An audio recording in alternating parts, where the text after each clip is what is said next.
that the new hat? Like, I was really thinking we should really get started on the Stetson instead, and then you just went ahead and bought the cap. Like, imagine like a big pink Stetson, like officially merged, of course. It has to be the Stetson. I mean, that would be pretty swish, wouldn't it?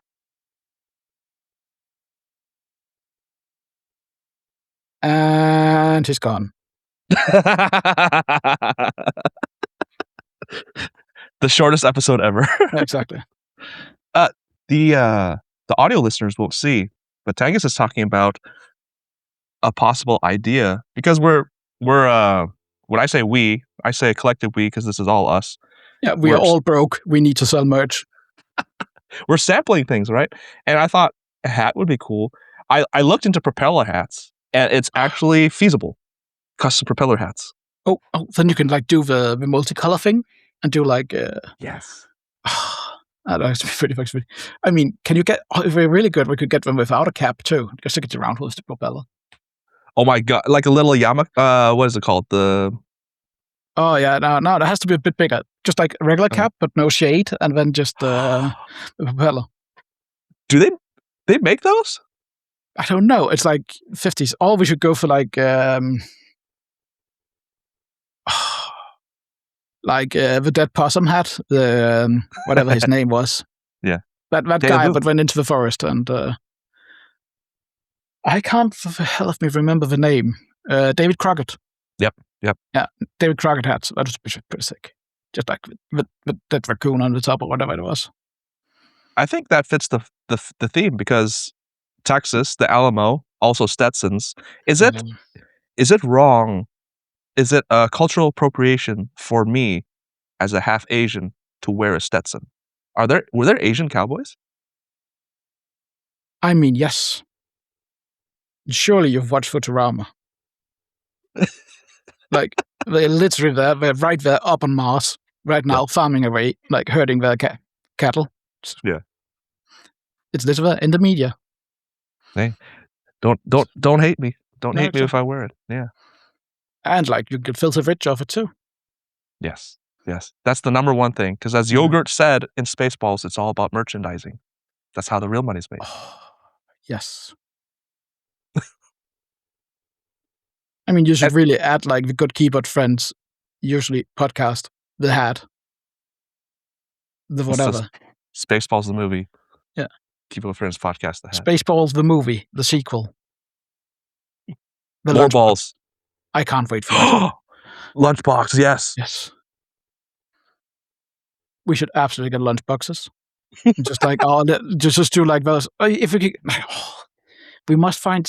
There must be someone listening that's a great illustrator. Like there must be someone that can like really like nail, that like 50s vintage like magazine like drawn advert style and do like a 50s shot of us on us like in our little school, and maybe put a little David Crockett hat on one or two of us, and then like just have us sitting there with our little school lunch and just like it's like this vintage style here.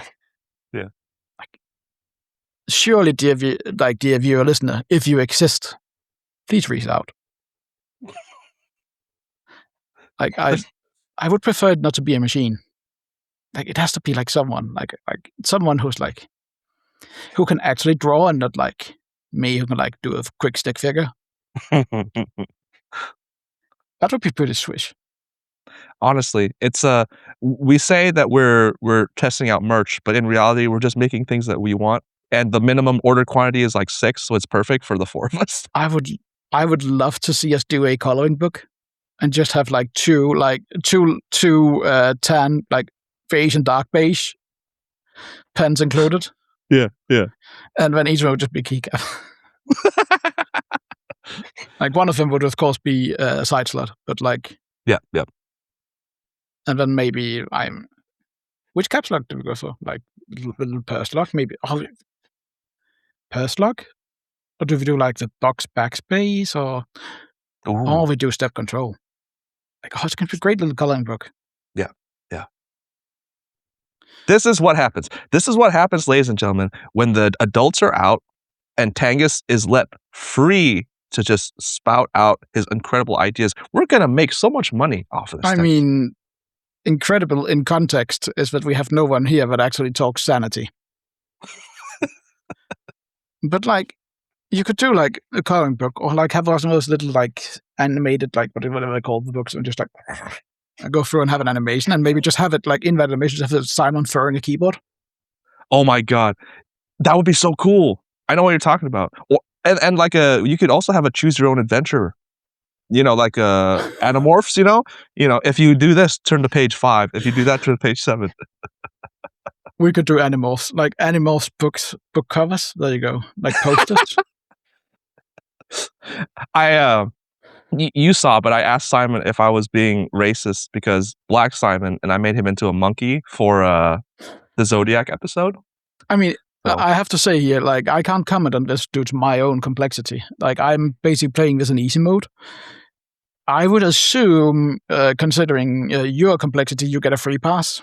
Kind of like, the thing is, like, I'm what, say, the people in the biz would call, say, I'm a big girl. Yeah. So for me, it's okay to call another person fat because I too am fat. And I'm also allowed to call a thin person fat. However, a thin person is not allowed to call me fat. So I presume it's kind of the same logic going on with complexity there, that you kind of you're kind of in on the action. Yeah. And I just get to be out here and just go like.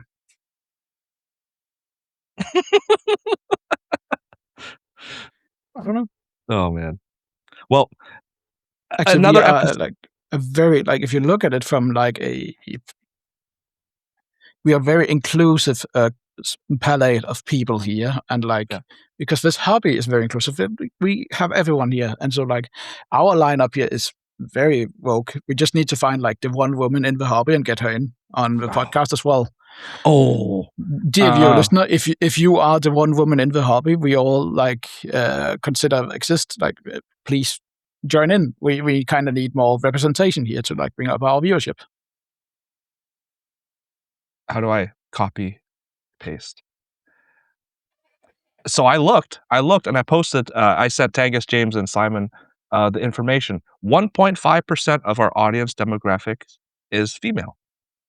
So the 1.5% of you out there. Isn't that actually more than Simon? I think he's only at 1%. Oh, really?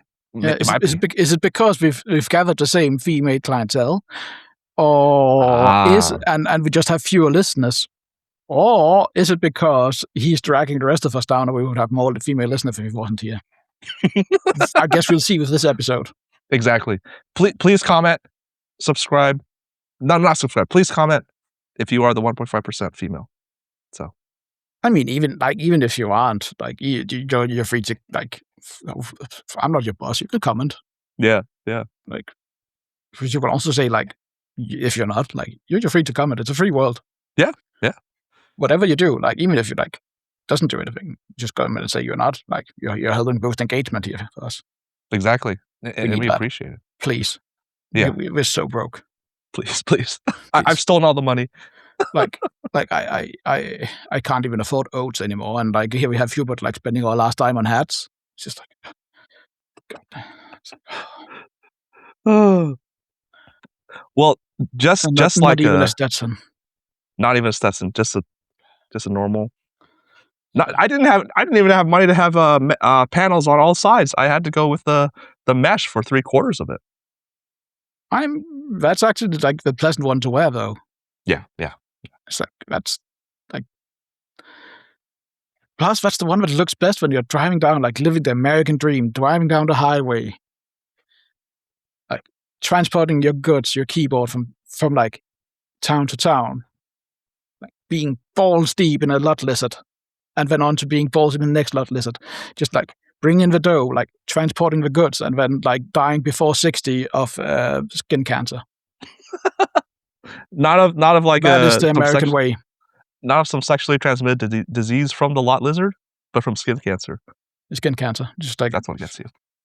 Bezos is not going to pay for AC in his cars, is he? No.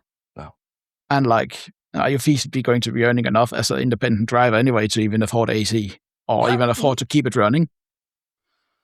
Hey, Yeah. We're keeping this podcast running. This is episode 54 of the Good Keyboard Friends podcast. It's just myself, Hubert the Med, and Tanghus today because Simon's in Japan. One thing before we get into this episode, which is going to be mostly Tanghus focused, Tanghus origin story episode. Do you think? Oh, I know what you think because you said it, but I am so glad that Simon is not going to try and stream or try and podcast and actually have a 2-week vacation. I don't know about you, but what do you think? You brought it up a couple episodes ago, right? Question. Yes. Is it because he listened? Or is it because he couldn't figure out a way to carry all his rigging with him? The latter. Yeah. Yeah, that's the thing though. Like, I would prefer for him to actually have a fucking holiday. Yes. And I'm looking forward to the keyboard hobby to catch up and see how crazy we can go with all the exit scams in the meantime. Like, how many people can we bamboozle in the next 2 weeks when Dad is looking away? Yeah. This is it, people. This is your chance. Go out there, make some dough, rake it in. You have 2 weeks. Do it. Do it. Just do it. Do it. Tanghus, I have many questions for you. The wise, not very punctuangus, but punctuangus this time. Yeah, it's because I'm not very punctual. Yeah. But you are. You always are. True. A visit is never too late, nor is it too early. He arrives exactly when he wants to. And just like arriving exactly like he means to. Yeah. How did you arrive into this world, Tanghus? Because I'm a giant fucking nerd. No. I mean, and I'm wrestling. Thank you for watching. Have fun watching. See you next week. Goodbye. Bye. No. Have you? You said you talked to Armendus about you always being in Denmark. Have you always lived in the same area as you currently are living? Like you were born in the same village or city? You have to remember, around here, the scale of things is smaller. Just people don't realize it, but Legos are 1-to-1 on the scale of Denmark. It's actually pretty fucking tiny. So and you get a construction brick that is the size of things in Denmark. And I am actually also just minifigure sized. Exactly, here we actually get many minifigures because it's right. They didn't really want to leave us out. No, but yes, I have.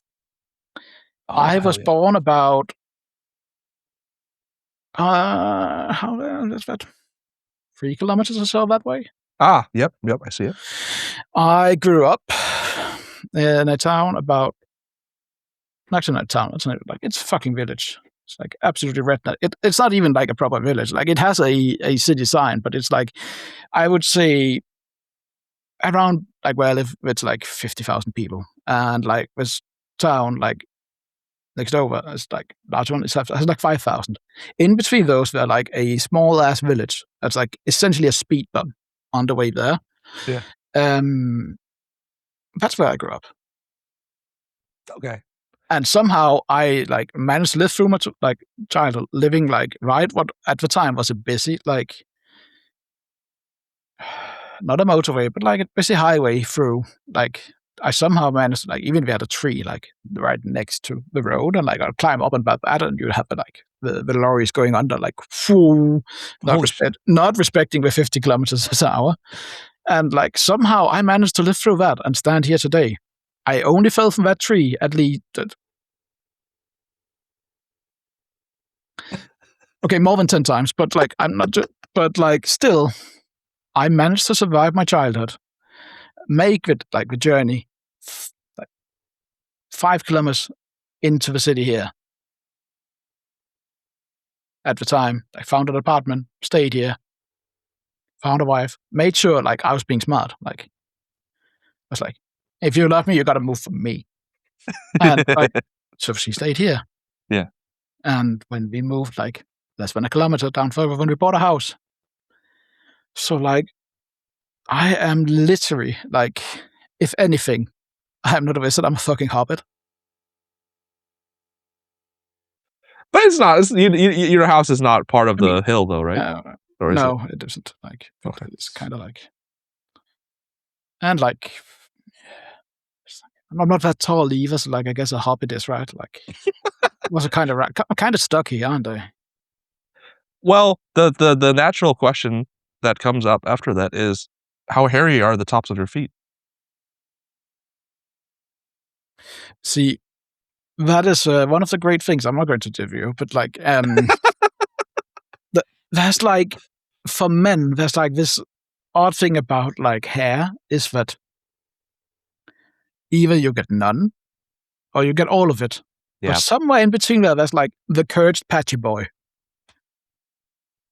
I'm a cursed patchy boy. So like, I'm relatively hairy, but it's like in patches. Yeah. And when I go down my legs, they're relatively hairy. I can have like basically sock height where there's nothing. And when I go down to my feet, there's some again, and it's kind of like I'm always wearing white socks, man. Yeah. I have no idea. It's like the hubris of nature.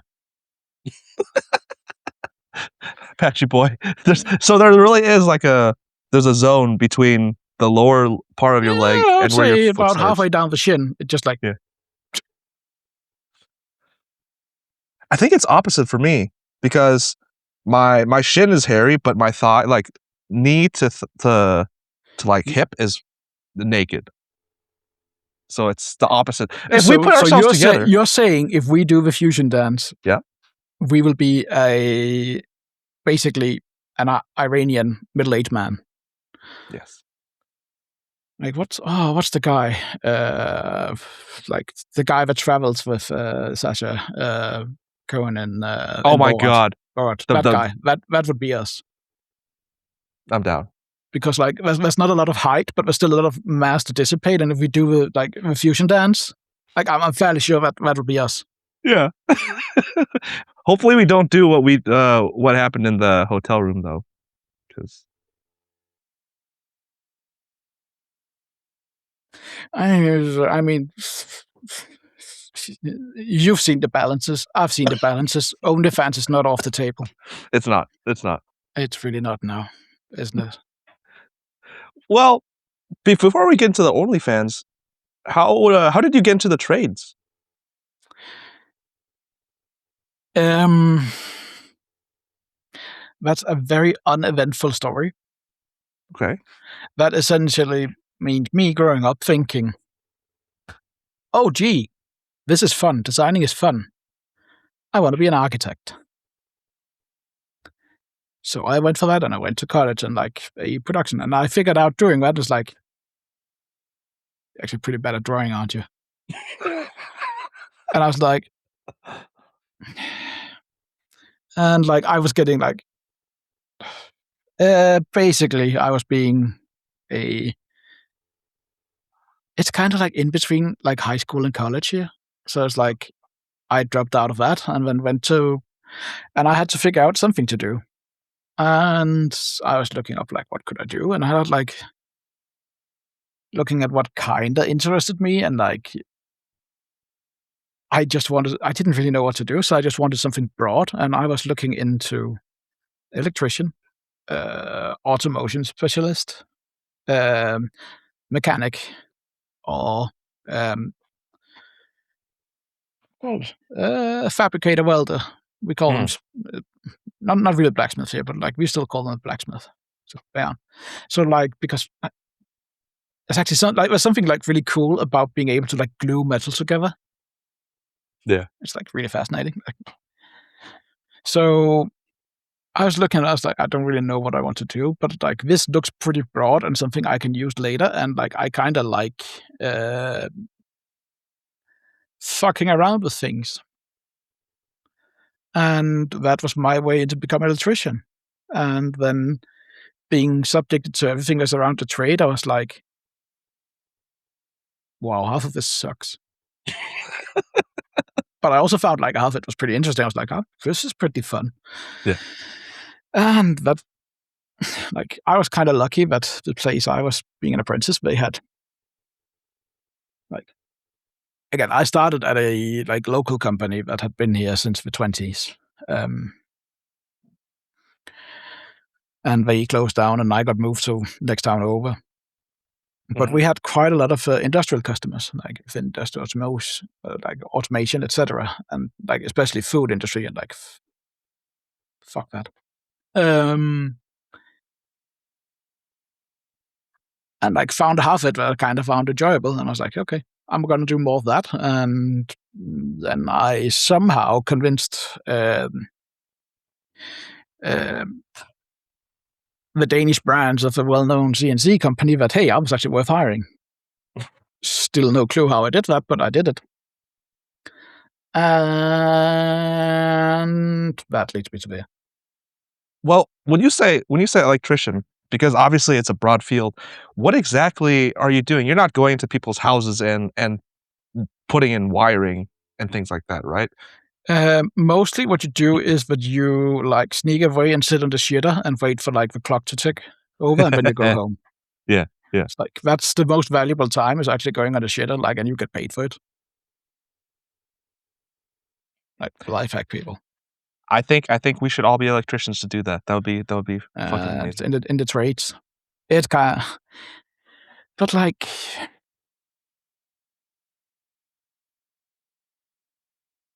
I don't know, like you really like you get exposed to a lot of things. Like saying you are out working on a job site. You are basically wiring things up. You are doing the whole shebang of setting up cables, like wiring in both, not only like the mains, but also with 220 volts communication. You are like, it could be IT, it could be essentially machinery stuff. It could be alarms. It could be video. It could be pretty much fucking anything. And like, I absolutely hate that. Like, I don't have a mindset that allows me to walk around and like plan and just pull cables and be happy, because my mind lulls off, and then I'm like, it's kind of like, I think it's the Simpsons. You have Homer that's sitting and he's thinking and just having the monkey going off. Yeah. And that's me, like walking like through and just like getting cables like strung out, and no. But I was pretty good at troubleshooting, because like, considering that I have a pretty, like, what would you say, like twisted, curly, like pretty. I have a well-folded brain or a smooth brain, depending on like how you look at it. But like, I could easily navigate like troubleshooting and that also meant that for a lot of the guys doing primarily service, like I was a blessing to have as an apprentice, because like I could actually do things on my own and like troubleshoot stuff, and like they could say do this, so like fine. You get exposed to so many characters, and I just have a mindset like, if I'm getting paid to do it, I can work with anyone. Yeah. It's just like, and like I can easily work. Like, I saw no reason to fight any of the other guys. Again, which is very nice when you have like characters that want things done a special way, and just like, fine. So like, but it's pretty fun, because you also get like exposed, like especially in the service field, you get really exposed to like a plethora of stuff, because people are like, yeah, we can, like, it has a wire, we can call the electrician. Also, the reason why, never leave your trash out if you are a Sparky, because like, if the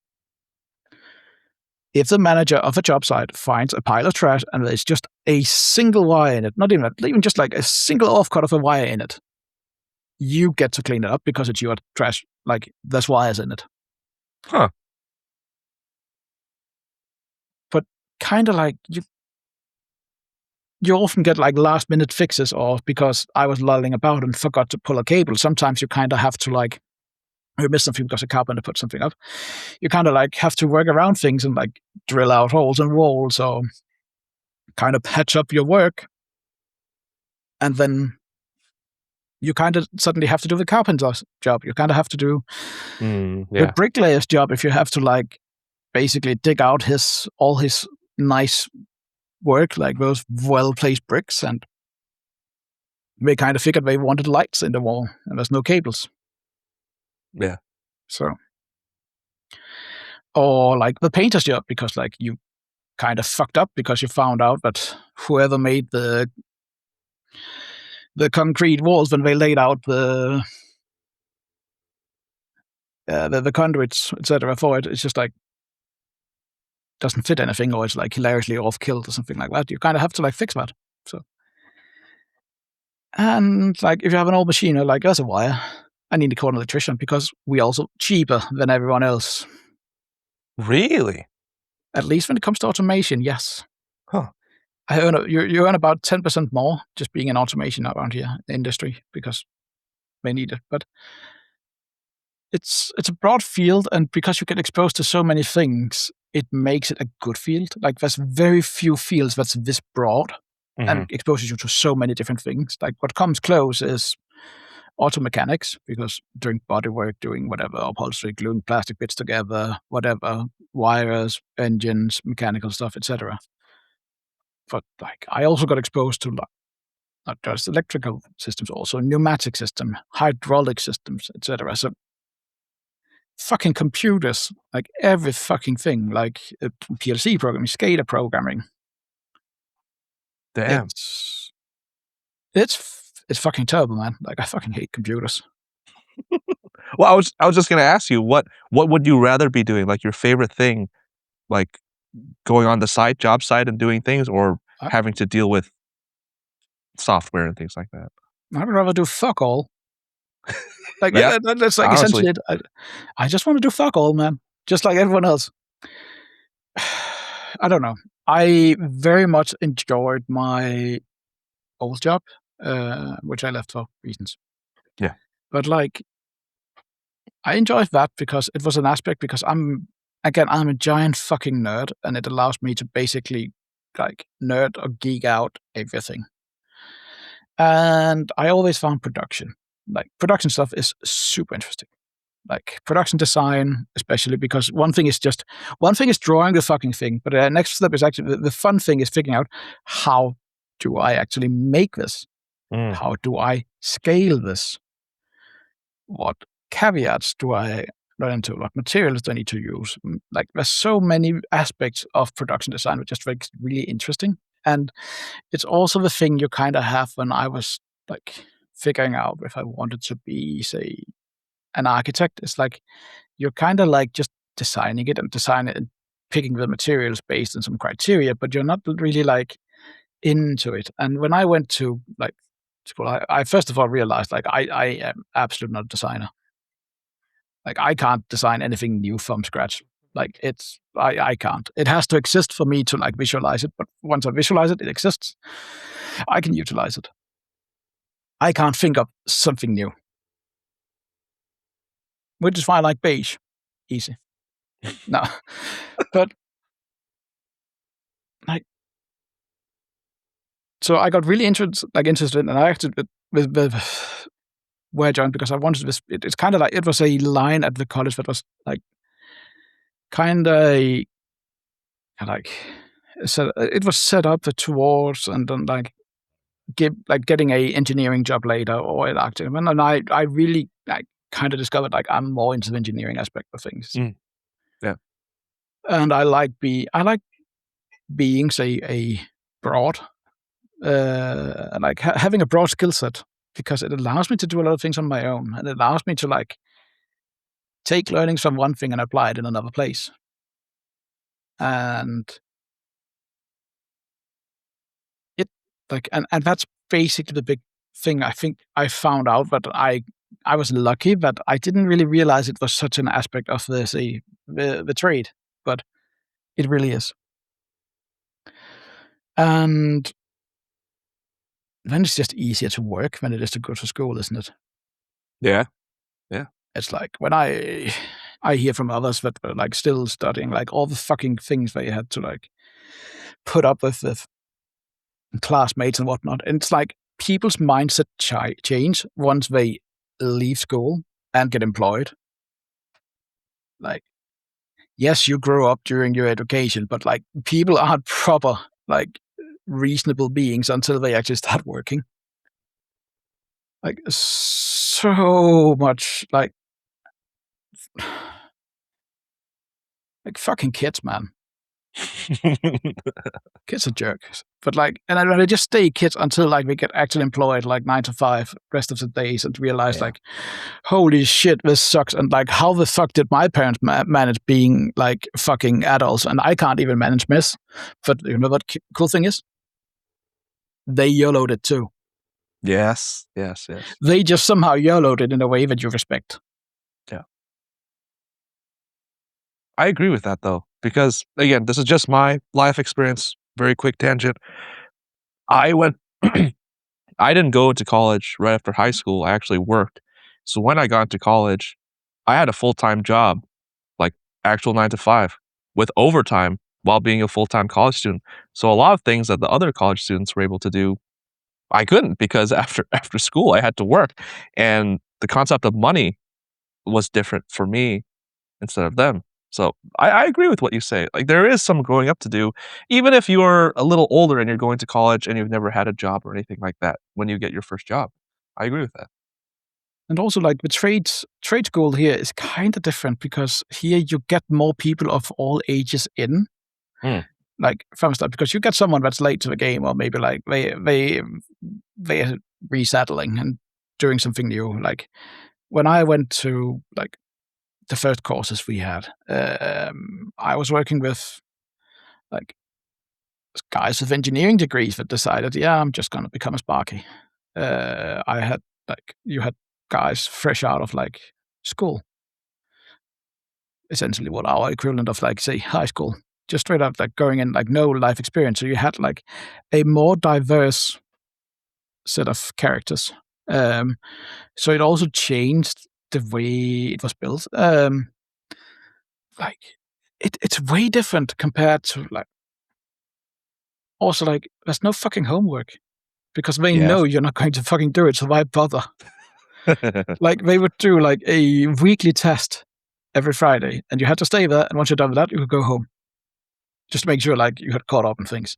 Yeah. And like there's no homework except like the one thing you had like end of each like course, like you kind of had to like do a proper report, etc. But like other than that,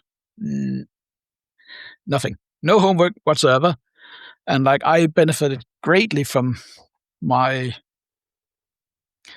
like being able to like not do my fucking homework through school. So like this was brilliant for me. Like there's not even going to be any because they know like you're not going to like get a like.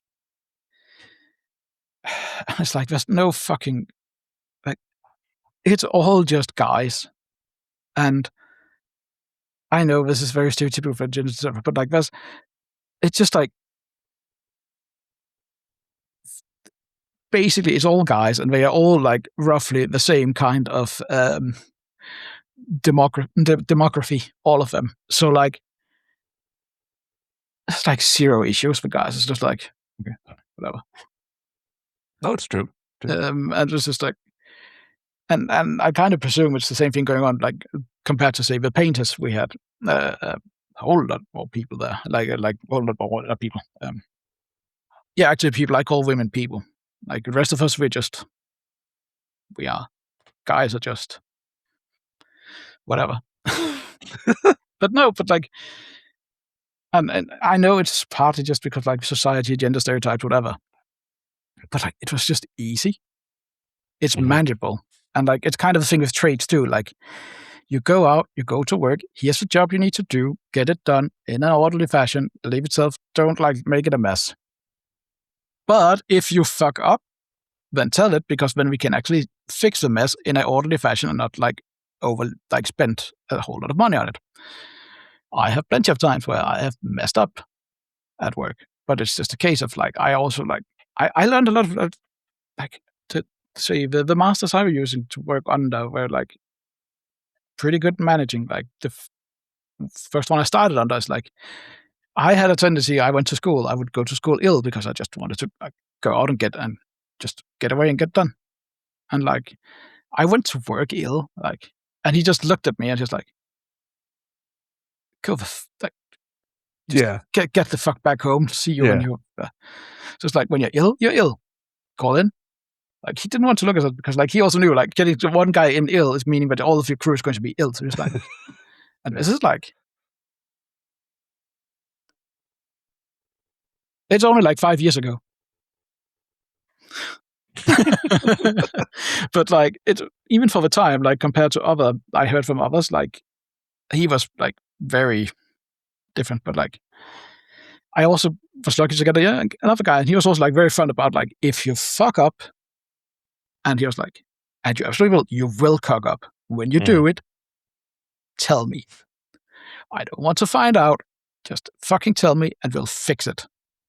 Yeah. Admit that you did that. Admit that you did a boo boo, because it's easier to like. It's easier to fix an issue when you know what the fuck went wrong. Which is also like another thing I took with me later, and also like used in my managing, and also at work as a technician. Just like so many times you get out to a machine that isn't working because some guy did something. And just be front and go to the guy that's running the machine. It's simply always the same guy. Go to him and say, can you please just tell me what you did? And just like, after time, I'll be like very distant to say, generally, tell me what you did. And like some guys, you can tell like if they want to say a not because they will be scared of repercussions in other times. But if you go out there and you tell them, goes like, if you tell me what I did, it's faster for me. Your boss is going to pay less. I can easily write into the service report that whatever it was, and it wasn't caused by you. It's very easy this way. Yeah. And you build up this relationship with people, because also a lot of the time the operators are actually the experts, and those are the ones that this part of relationship building is especially important as a technician. Because that also means that later on when you build this trust with them and they know that, okay, you're actually a pretty reasonable guy, and like you did this. Like we've also had time where you have guy like that just continues on saying he didn't do anything. Oh no.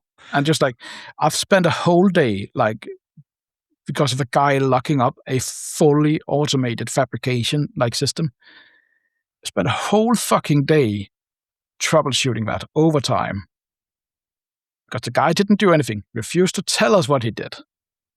And he didn't do anything, and it locked up the software so bad, and it locked the machine. So you're just like it's catch-22 machine, and like had to figure out like how can we even get this unlocked? And you have to like basically a Rubik's cube of like issues you have to fix to get to the right colors. Like that's pretty fucking annoying. Yeah. Because at those times, if you just told what he did, like we were already like way better off because we would know where to start and where to look. So like those guys also exist, and they are pretty rough to like. And the thing is, like he would just like once you're done and you save it and you tell that here's the issue, see what we found.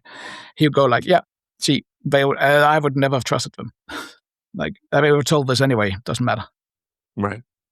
But I also had guys like other technicians would like complain about, say like that guy is impossible to work with, and like I had a ton of those guys, but I could easily work with. Just like you could build trust. It's like I don't fucking care what you did, man. Like I didn't just here to fix the machine and get you back to work. And like as I see it, if you're still like here at the end of the day because of this, and like usually people are, but like and you're scared for precautions, so I'll fucking help you. Doesn't matter.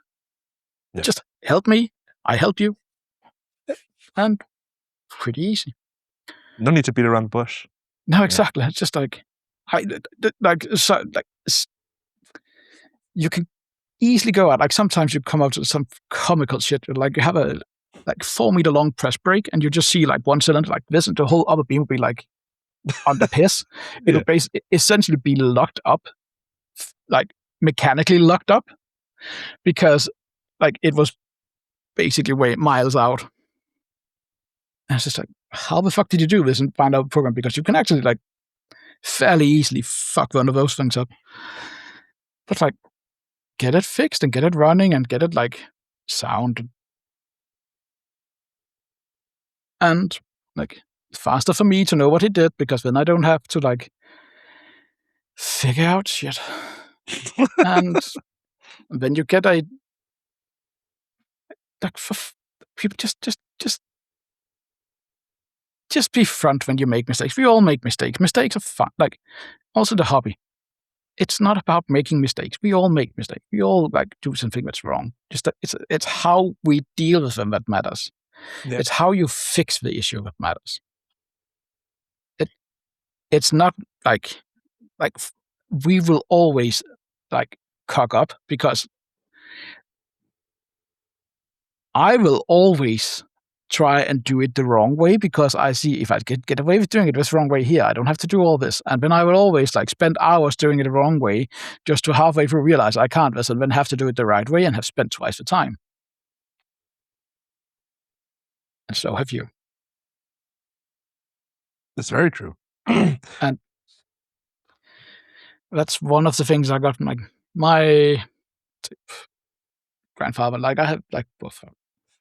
I'm pretty smart. I have two grandfathers. That's like, but like one was a farmer, like kind of like not a proper like, but like the classic like small farmers. Like back when farmers were actually like something to sympathize with, Mhm. and not just like a huge interesting business. But like, and the other one was a painter, and like in the trades too. And like his trade was always like the simplest form of like laziness is just doing things right the first time, because when you don't have to redo it.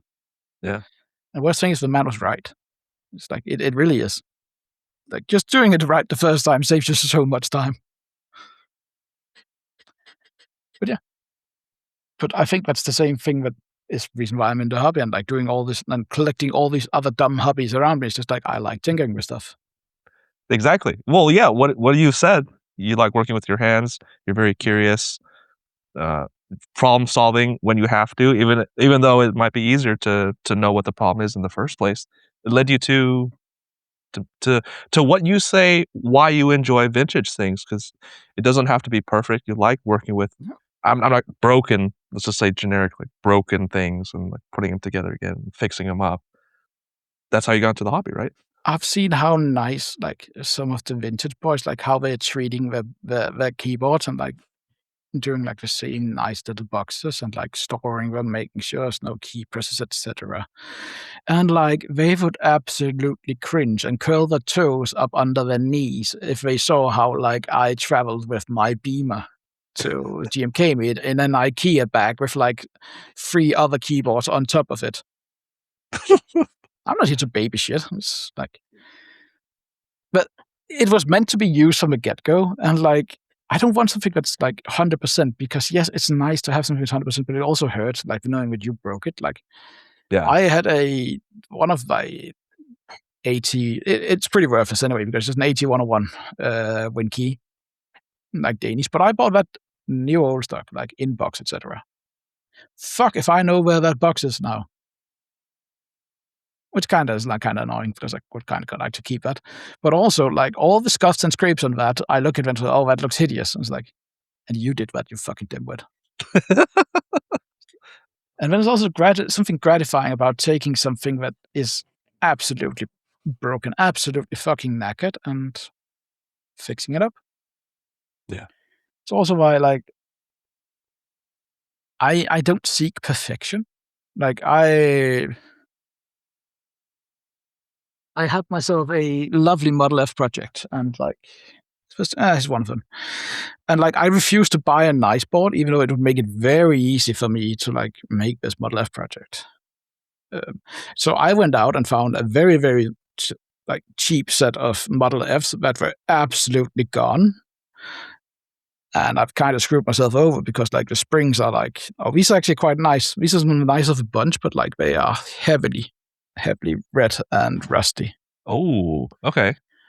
Because I don't want to break up a nice board to make a project. Like, Oh yeah. I also like a lot of the boards I've bought. Like the stuff I buy vintage is like pretty cheap, because I'm a Scrooge. But I also buy something that I look at and I say, that looks pretty solid, and then clean it up, spend the time getting it nice, getting it looking nice. It doesn't have to look 100%, it just has to be clean. Which is kind of also therapeutic in a way, just put on a show. Like, what's Simone, toss a keyboard, yell at the screen, yell at us, and I'm just sitting there with my baby wipes and like washing caps. Yeah. Gives like these like small monotone tasks really help. And it's also like I could have gone like really far out, say on my beam spring, and really like taking it all apart and getting it not conquered. It wouldn't be 100%, but like seeking out someone who could probably restore and get me a rainbow coat, like zinc plate, electroplate, zinc coating, etc. But I chose not to. I just like basically cleaned it up, like put it in a bath of citric acid and baking soda, or just whatever, yeah, baking soda, and just like let it eat away rust, get it cleaned up, and then just gave it a can of like red oxide primer. What I'm sure it's different between like different switches and things like that, but what is the whole process of restoring, or maybe, yeah, whether you have to harvest something for the build and things like that? It's more in depth than obviously just an MX build, but what exactly do you have to do? Whether it be Alps, whether it be buckling spring, because Finley talked about what he did for Alps, like having Yeah. to use ultrasonic cleaners and stuff like that. But Yeah, I have one. I bought a hilariously large one because one size fits all, and I use that for my hand tools as well. yeah, So, yeah, like first of all, I really don't harvest and like toss away. Like I've actually kept a ton of the things, like Mm. even if like it's still stored. Like I have white Alps laying around. I need to like put into a 880, into a cone board for the fun of it. Need the Hell yeah. PCB, but I still have the stupid chicken it came with, which is practically worthless, but it's still there, and I can still assemble it one day, like take them out of the 880 and put it back into the chicken because it makes me feel nicer that it's actually not like completely fucking broken. Like my beam spring, like it's in a pretty gnarly condition when I got it. It's been in a barn for 10 years. Damn. Pretty fucking grubby. Yeah. But I still have the terminal that came with it. I still have like the whole like set of the cables. I still have like the toaster floppy drives and like because like Yeah. even like if they are in just as bad a condition, they are still there as an option, and you're still preserving something. Like I don't find joy in this if I bought something with a complete system and just take away the system and like just passing off the shit. Like some of this, like I still intend to. We still have a dealing. Like some of the stuff was wanted by we bought a huge lot of stuff, but like some of it was wanted by some computer museums, which we will get. But like it's still part of the history of that thing. Like really, don't split the systems. And I know that it means that, yes, you have to like live with having a CRT laying around in your basement. But like this is kind of like getting a pet. With getting a full system, you just want the keyboard, you get obligations. You have to like same thing here. If you want a fucking puppy, you have to deal with the fucking dog and pick up go for a walk with it. You have to pick up the shit, put it in a baggie, toss it at the next like fucking trash can, and you better fucking do that. And it's the Don't leave same your thing. poop. Yeah. Same thing here. It's like don't split the system because it's part of that system's history. It's also value of that system. It's like there's so many. Also, when they found what's the name of it? There's in I think it's Texas. They found a whole warehouse like full of vintage stuff. Oh, And okay. when they opened up in the start, they basically had like one guy that went in and just like robbed like 50 terminals of the keyboards and just like checked out again. And just like Dude. so many like terminals and stuff you see out there that's missing the keyboard, and like because some guy just like just like it's also like you are in many ways with vintage stuff, you are a curator of it. You Mhm. are the current, say, keeper of this. And if you take good care of it, it will outlast and outlive you. It's just like there is a history to everything. It's just like and like go to like eBay. We talked this in another episode. Like go search for Dolce Pack and see how many of those are available without a fucking keyboard because of us nerds. And this is also why vintage, why keyboard guy like gets such a bad rap. It's Yeah. because of that behavior. And like, in a way, like the problem that I see again is that, say, the whole display writer system here is kind of fucking useless. It's like a fancy word processor which runs on a is it kind of image an 8086 or it's an 8186? I think it's an 8086, like an XT class computer. So it's like it's pretty meh. But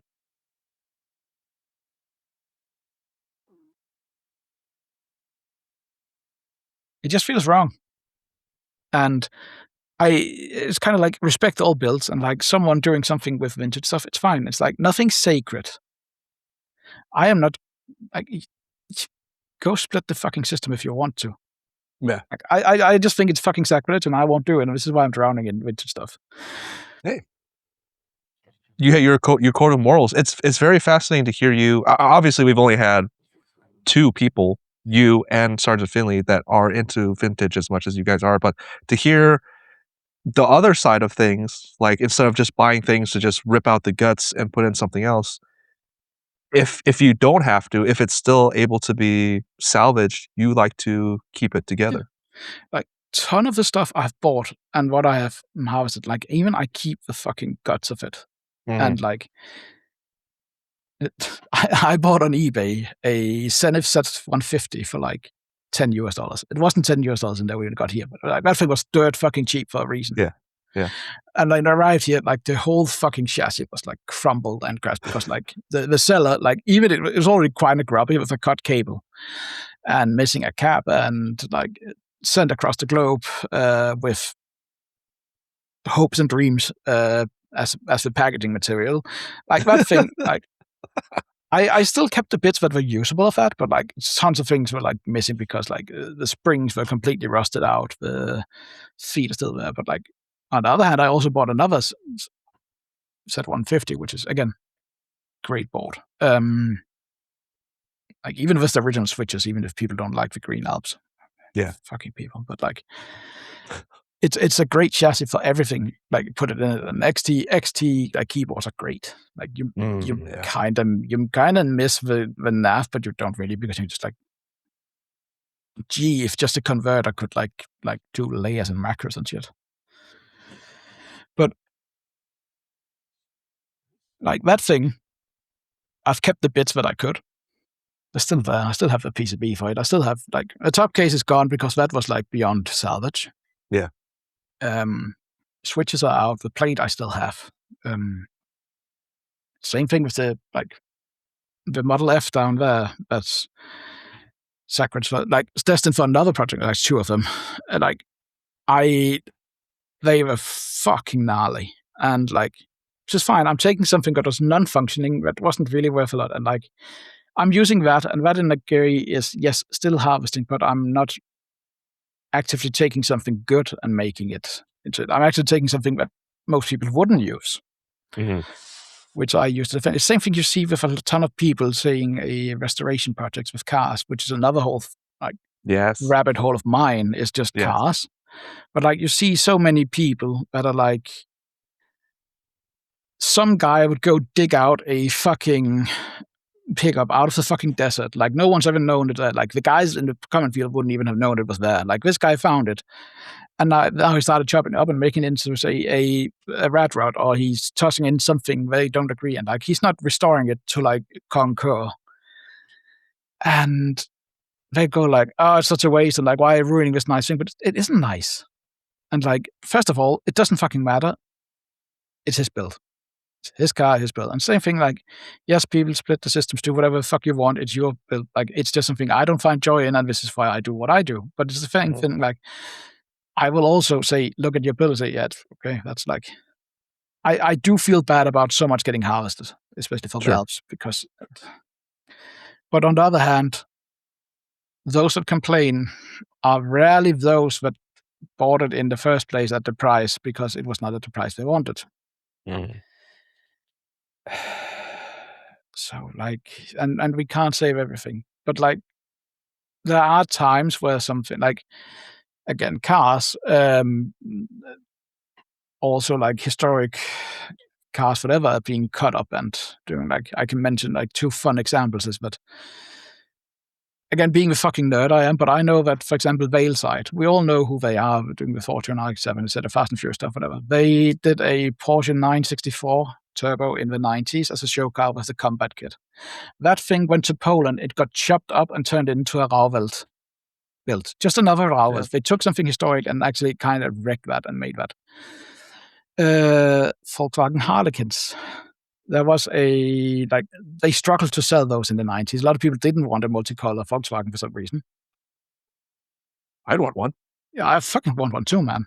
But like, so dealers were struggling getting them offload, and some dealers would actually take the panels and like color them back and make one car that is actually just one color, plain this color, no, or repaint. Yeah. Yes, but on the other hand, now those exist. Sure. And one guy in France also wanted a proper American Harlequin, but he didn't want to pay the price. So he found one of those that were resprayed by the dealership, which is, again, part of this history. And they're actually quite rare within Harlequins, but they represent a fun anecdote in this.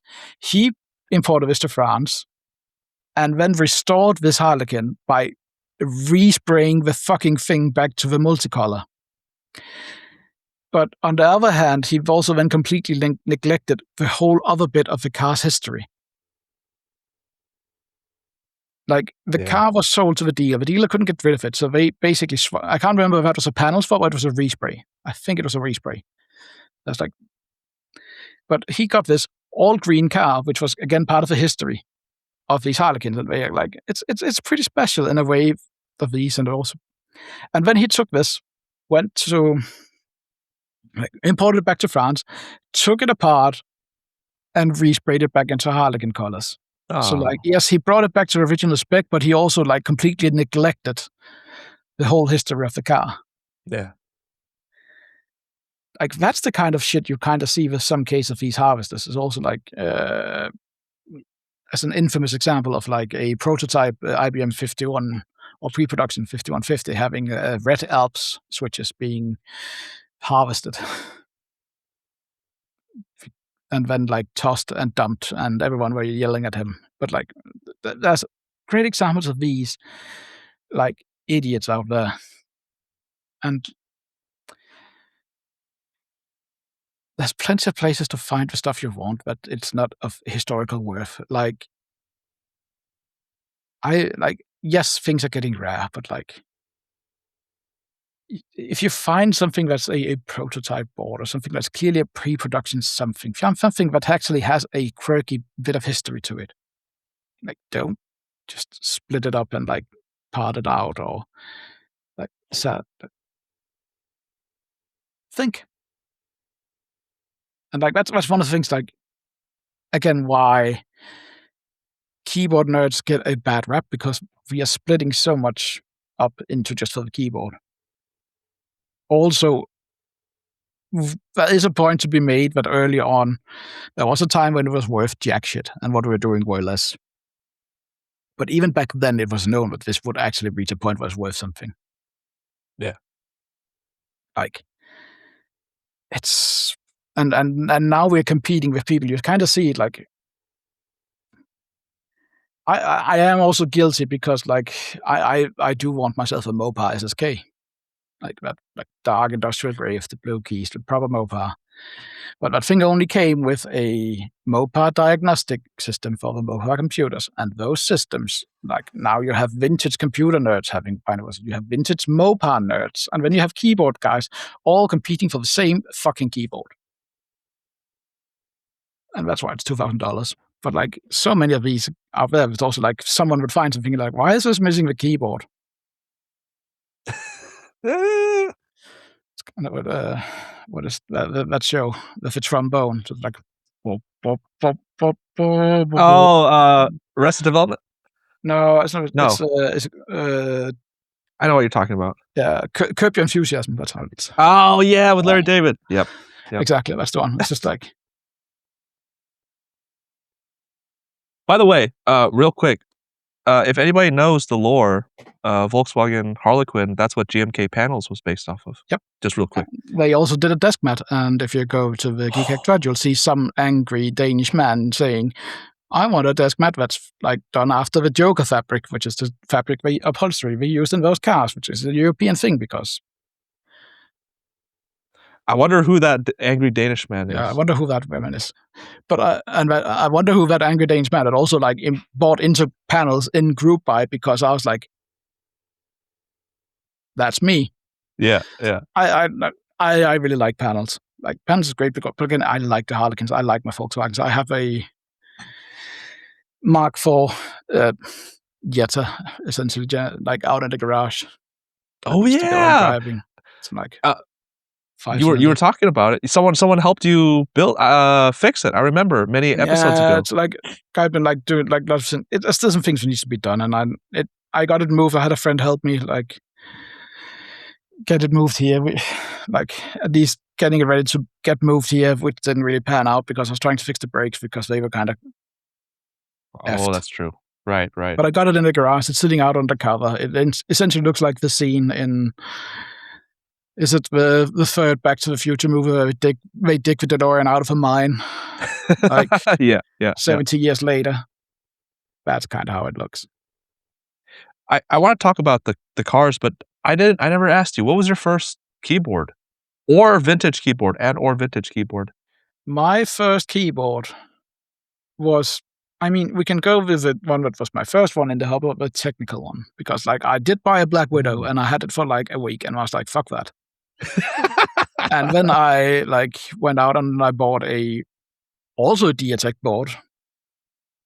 And I went out and bought a Philco. That's just the Magister 2 Ninja, the one with like the black badge and like the front, because I was looking at it like front prints, those are going to rub off. Like I want the one like front prints, not cover prints, with the least ninja switches available, blues.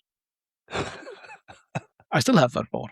It's still a great board. I like those. There's something like joyous about a Philco. Are they objectively great? Not really.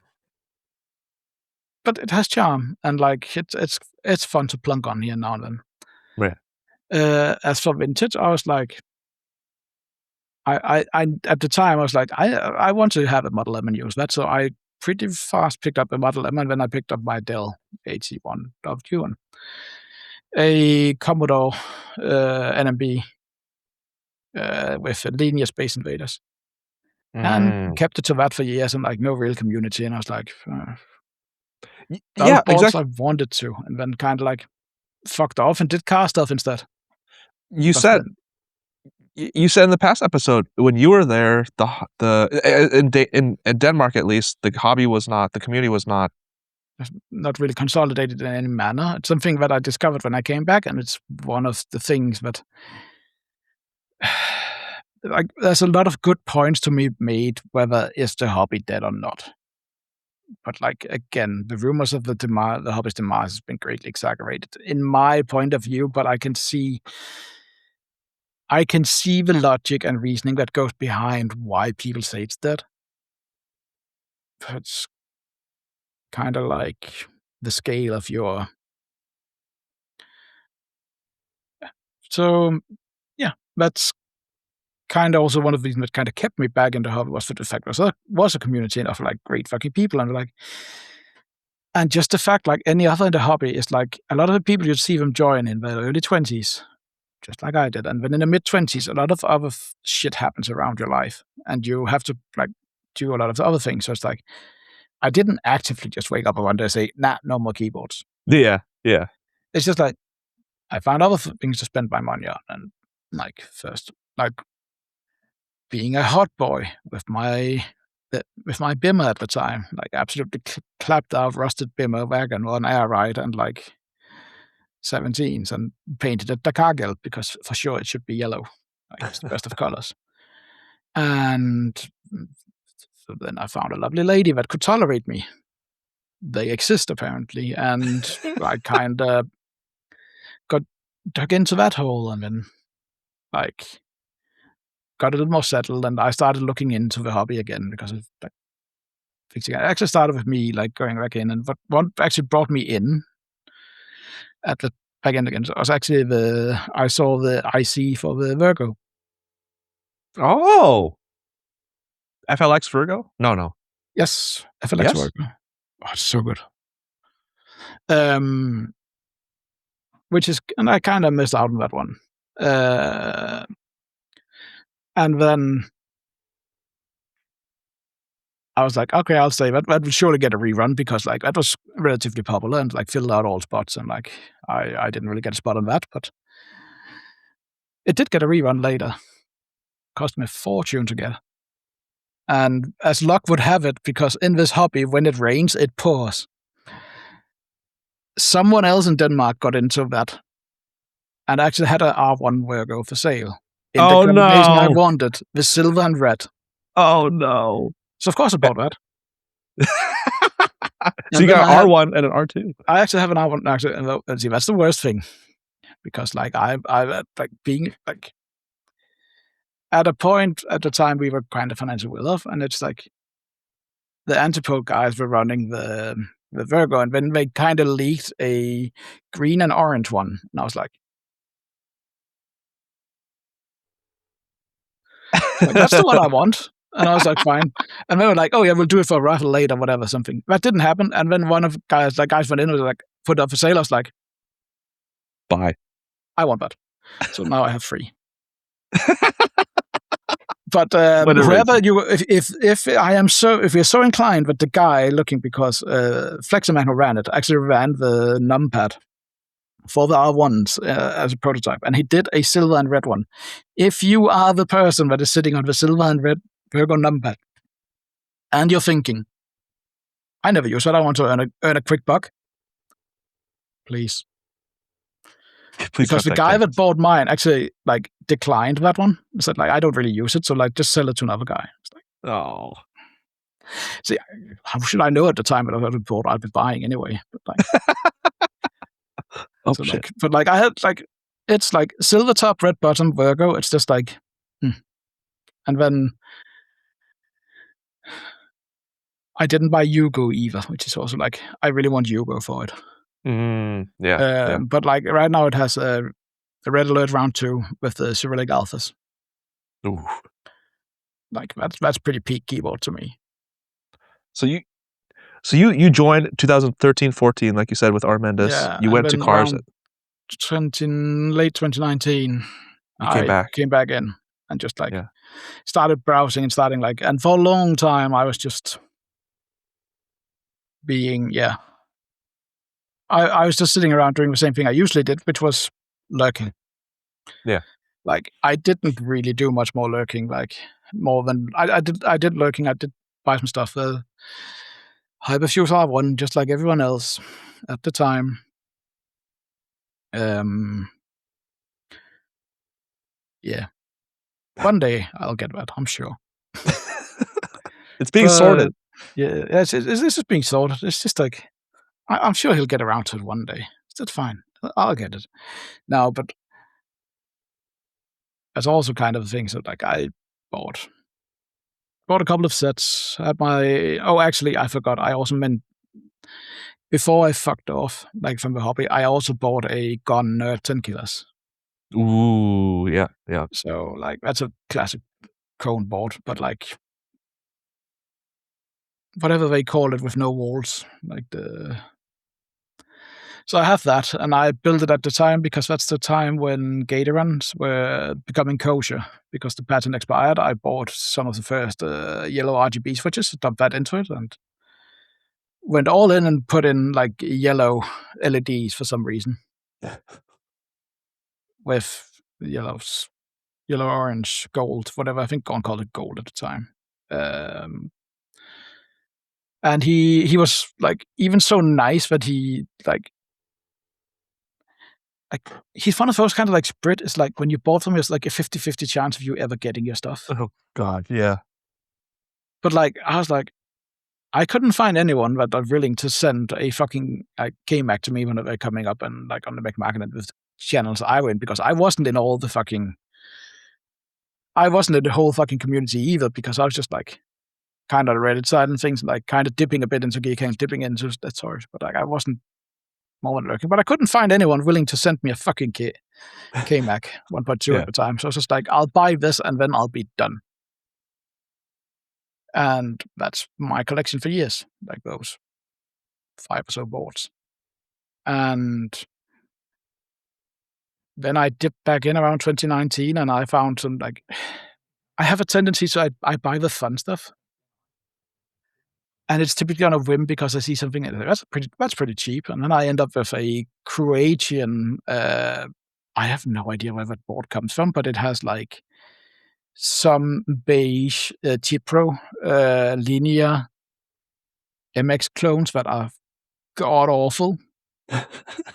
And I'm unsure if it's using like a serial interface or how it communicates, and like I should really sit down and figure out how that works. Or you end up with a Italian Honeywell board that doesn't really have red on it to make it a Honeywell, but it's clearly a Honeywell board. And like it's these fun things, like I find out that some like eBay seller in I think it's Latvia, Lithuania, about selling a Danish tulip, some kind. I think it's like, I can't remember the company that did it. Like a Taiwanese, if it's Taiwanese or Chinese Alp stone with slider board, which is pretty awful and piss yellow, but it just has like the plaque that shows like this here used to go to on the islands here, Bornholm, their local college, high school. That's what like. That's pretty cool though. Yeah, it's like I have I also kind of limit myself. Like I have the IBM stuff, which again I want, but like I also try primarily to get the Danish stuff, but it's kind of rare.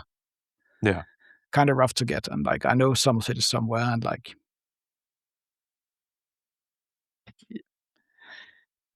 at prices I don't want to pay. But sometimes you get lucky, and one of the guys in the community is like, "You live close to this guy, and he's selling like 3 display writers and a complete 8086 like XT system, PS2 system." I was like, "Yeah, I've already like communicated with him, said like I'll find someone. Like, can you hold this stuff?" And that's how I got myself one of my Grail boards for some reason, like all the little ducks in a row. Yeah, I got my display writer, my white whale, with Danish with the slot key and the side slot key, and the initiate XXX. Yeah, and the XXX keys, like all like the sultriest fucking like caps you can imagine. It's just like, what did you have me send to you from eBay? Do you remember what that was? It was like some kind of controller. Yeah, it's a controller. Someone's selling a controller for cheap on eBay at the time. So I was like, of course I didn't have you send it to me. You found it and you like sent it as a gift to me because like. Yes. Yeah, exactly. You found us like, oh, I'm sure you like this, and you were like, I woke up and got this gift, and people was like, and like all the ducks in a row. Yep. But yeah, what Tanghus said is correct. What I said was incorrect. I misspoke. I'm sorry. Yeah. From a certain point of view. But yeah, no, that was a controller for that because I got kind of lazy and I didn't want to order like 5 of like JLC of that because like I just need 1. Yeah. And it doesn't make sense. And then there's like how many of us are going to find them and need 1. But yeah, that was a pretty like big score also like in general hobby terms, and we made sure to like take pictures, like keep stuff. And I still have it here. Like I will keep 1 complete system. It's like pretty cool. It had the printer, far gone. That thing is rusted completely through. That is gone. Had the humongous 20 megabyte hard drive with it, which also the museum didn't want. So I have to like figure out how can I I can probably not use this, and like I had a multi-composer in gray with it, but also came with the magnetic card reader. And like, it's not working. It's not functional. But man, does it look cool. Yeah. But like this electric typewriter for multi-composer is completely gone. That's dead. The card writer, I presume, is looking just as grubby inside. Mhm. Had another regular Selectric with it, which again, Selectrics themselves are pretty, if not maintained, they can also be pretty, like, it can be a pain to work on. So I don't expect that to. It worked when he put it in the barn. It has the Yeah. paper with the story on it.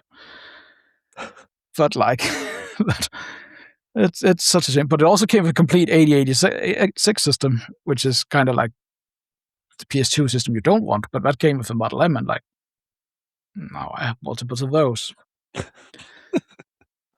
So if someone's in the market for my other Model M I bought years ago, a silver badge AT with German keycaps, You know where to find. it's fine. Special price for you, my friend. I have to blow my nose. Keep talking. I have to blow my nose. Do you have to blow your nose, or do you need to get blow in the nose? I don't have enough money for the second one. Again, dear listener viewer, this is why we really need you to buy the merch once it drops. Sitting here all by myself. Poor Hubert has to blow his nose, and he can't even afford to get blow back in. Poor man.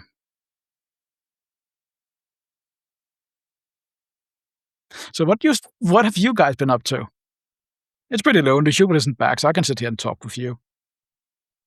I'm sure Hubert will love this. Like, you can put down in the comment field. I know you won't, because I've seen our fucking metrics, and it's like barely any of you are even like doing anything.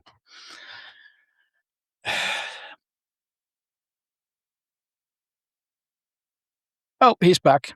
I heard everything. Yeah, I hope so.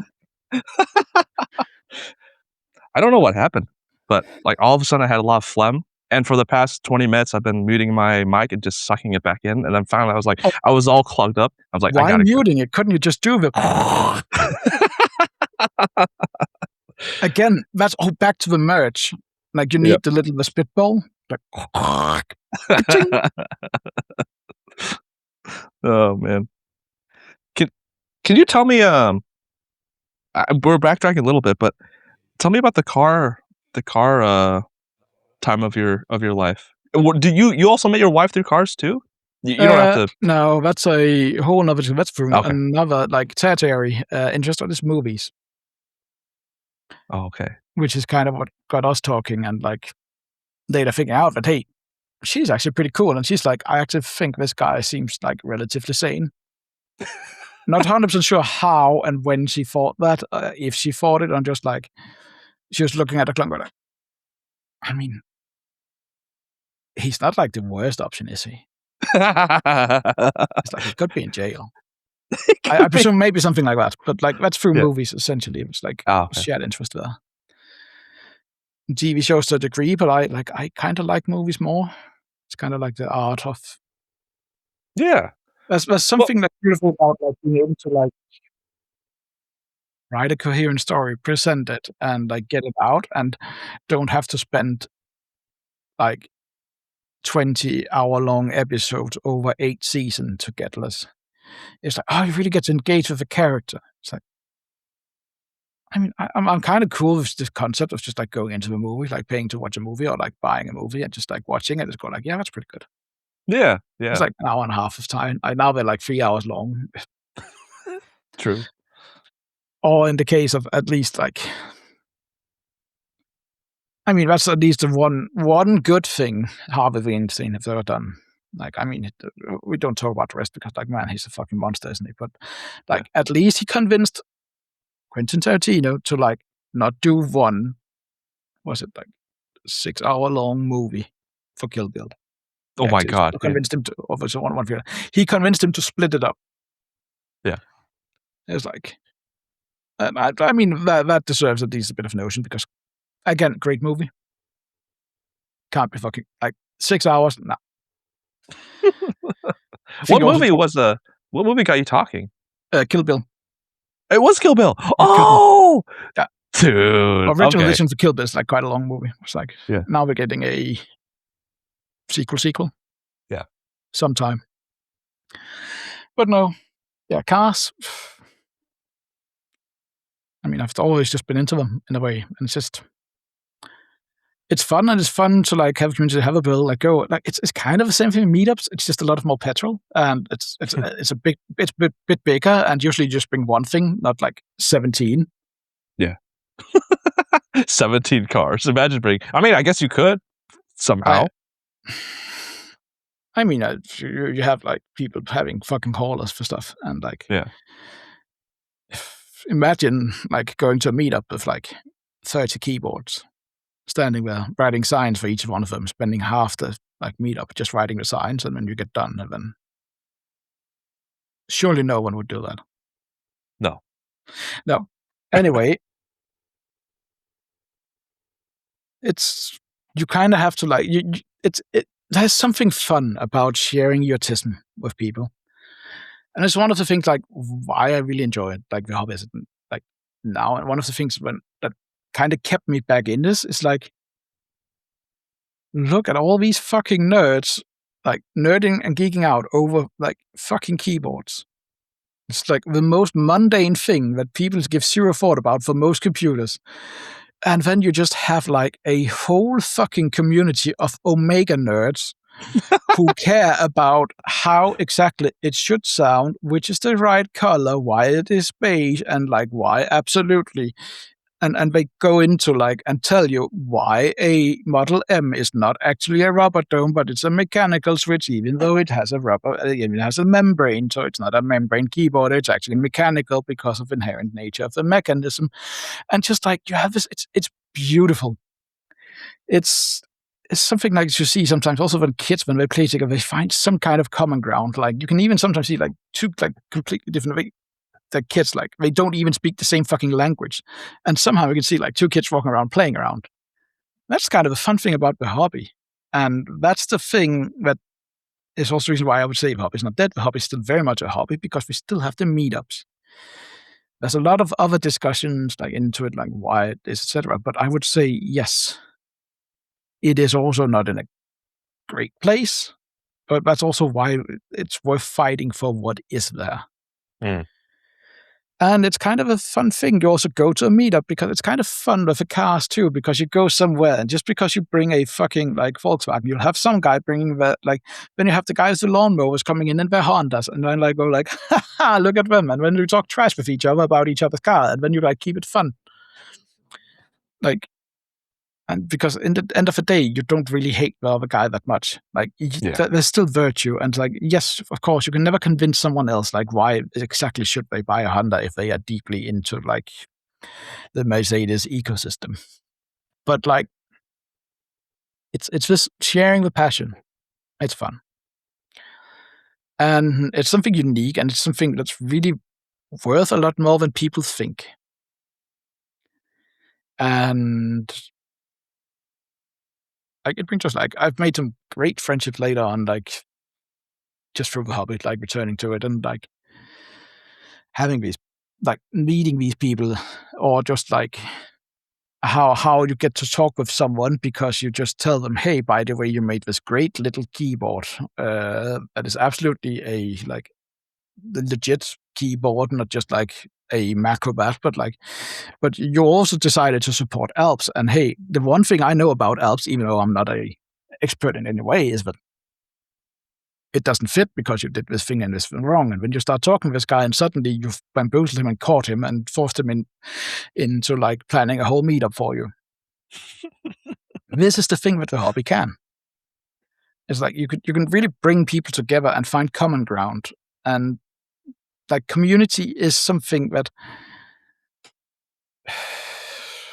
I believe it's a deep-rooted thing in human nature, is that you want to find common ground. But like we are so focused on the differences between each other. It's like it's pretty fucking unique that we can find so many people like the thinking that the keyboard is an integral part of the computer and we have to spend at least the same amount on the keyboard that we spend on the computer for us to that perfect thing. Or you have fucking guys that's just like, yeah, I bought this off eBay, like for $10. Look how fucking grubby that is. And it's other guys go like, oh yeah, that's nasty. I want that. But it's fun. And same cast, like I think it's the same thing why I also like this. I also love jalopies. It's just like something great about a shitbox. It's just like a car that you don't, in a way, you don't care for it, but you do care. Just like being a fucking beater, but like it's kind of like we can, as humans, bond with something that isn't alive and like project personality and like values into it. And it's the same keyboards. Like it's wild. Like I'm not chasing perfection. And I think there's something like what I really like about vintage stuff is like there's something honest about enjoying something on its premises rather than ours. It's like with a custom, you are building it. You're doing the high spec. It's the car. It's the fully loaded, all spec, like fully spec. Every like you checked every option. But in a way, like a vintage board, you're kind of like reducing that and saying, oh yeah, I'm living with like the inadequacy of this. Like a Model M only has 2-key rollover, for example. But hey, it's a great what to type on. It's kind of heavy, but yeah, it's nice. And you enjoy it even for like, and all the defects you take in alongside all the qualities. And then with the Alps, you enjoy the Alps. And even though like, especially the linear ones, which aren't linear, kind of tactile, or the clicky ones, which are great, but like they take in dust like mad and just their whole fucking hassle to keep and maintain, but they're fun. So, and it's also like why I really enjoy like picking up that cheap Croatian Tipro board I found. Like I really need to figure out like how to use it because like those switches are like terrible. I'm not 100% sure what they're meant to be. If they're meant to be tactiles, if they're meant to be linears, but because like they like essentially like it looks like I would guess this is like novelty creams. They have the color, they have the feel, just like 20 years with senior. And it's just fun. And that's what I really enjoy about vintage stuff too. And I also like, I don't chase perfection for builds either because like I kind of embrace the scuff as things. It's also why it's one of the reasons why I like the Green Alps, like the linear Green Alps, because they aren't perfect. They're great things. They just have a good rating. They're like nice to type on and just like, are they the objectively best? Oh, absolutely not. They are not the best Alps experience, but they are a fun experience. And this is what it's all about. It's about having fun. Yes. And like finding something old and grubby and getting it restored, getting it working, getting to speak a protocol and getting to use it. Like, yes, I got myself a Beamer, but do I use it every day? No. It sits about this tall up and you have to like, it's a pretty usable layout and like, but it's fun and like, it's not a mainstay of this, but when I bring it out and use it, it brings me joy. And like, you have these, like, it's like, as sports, yes, I don't use them enough, but like, I primarily buy boards I want. I don't buy something for the value. I mean, I bought a Kohaku. Oh yeah, that's right. Mainly because I was curious. Right. Because like, what is it? And I bought it and it's like, I mean, I bought polycarb, so a lot of people saying, oh, you're doing it wrong. You're holding it wrong. But I bought that and like, I just didn't vibe with it. I guess that's what the kids say. Yeah. It was not a board for me, but like I kind of tried it and saw it like I guess I kind of saw a window into like what is it they're enjoying? Like what are the kids doing? And then I passed it on and sold it at my cost, which was the price plus the import. like plus the VAT. I actually think I sold it like with the shipping. I sold it a bit cheaper. Damn. But like you didn't sell it for like thousands of dollars like a lot of people do. I know. I sold it for I think it was $850, maybe $800. Wow. Euros, not dollars. So it's a bit more in dollars. But I think at the time it was more equal. More or less. Like I sold it essentially at like pretty close to my cost. Because like I kind of needed the money, and I actually spent most of the money on like getting I didn't really partake in the October, like collecting anything. I did it on my own instead with my brothers and like with James, and like I took the money from the cargo and spent it on a fun JLC one-off for my brother. That's how he got himself a full size instead, and that's my October thing anyway. Yeah. So, and that's already way more valuable. And the guy who bought it was super happy. Yeah, because he got a board he was looking for, which is great. So I'm not really in this for the money. I'm not just in it for fun. I'm in it for like part of it's also the community and like why I am forcing James to work hard for me to keep it here. I like it's so cheap. James's? Yeah, man. I mean, I just like, as we were talking about the Sam episode, like I just fed him like crackers, like salty crackers and water last time. Yeah. And like, it was fine. And also when I did make sure to do my dues, and like when you get a pet, you kind of have to take him for walks, and I took him for longs, and he would like, I took him for walks, I took him for long walks, and he would just complain, but like, I made sure he was like well fed and like well exercised, and just like, I am pretty good like babysitter. Pet sitter. But it's about finding community here, and also like finding similarities in our differences. Because I don't really get Topra. Yeah. It's kind of like that Skinner meme. Like, am I wrong? Surely it's the kids who are wrong, but like I kind of like the mechanical, like hard action or whatever you call it. So, but it's still fun. It's still fun to see other people like rave about. It's something fun going to a meetup and you talk with someone and they will tell you everything about why they don't like like GMK Legends, and why they're fixing all the cherry scuff, and they want to bring back the white pound key and all the other things they fixed. And you have like Sam documenting all the stuff. Like, this is the kind of stuff that's super fun. Like people like making everything here a passion project. And it's the same way to go to a car meet. There's nothing more fun, but even if you don't really like the car, just hear someone talk about their passion. Like, or when you go somewhere, like every time, how many times have you sat down to like go to a wedding, go to a party, and you sit with someone, and the first question is always like, so what do you do? What do you do for a living? Yeah. Like, what is your job? It's like, don't ask me that. Ask me like, hey, what's your hobby?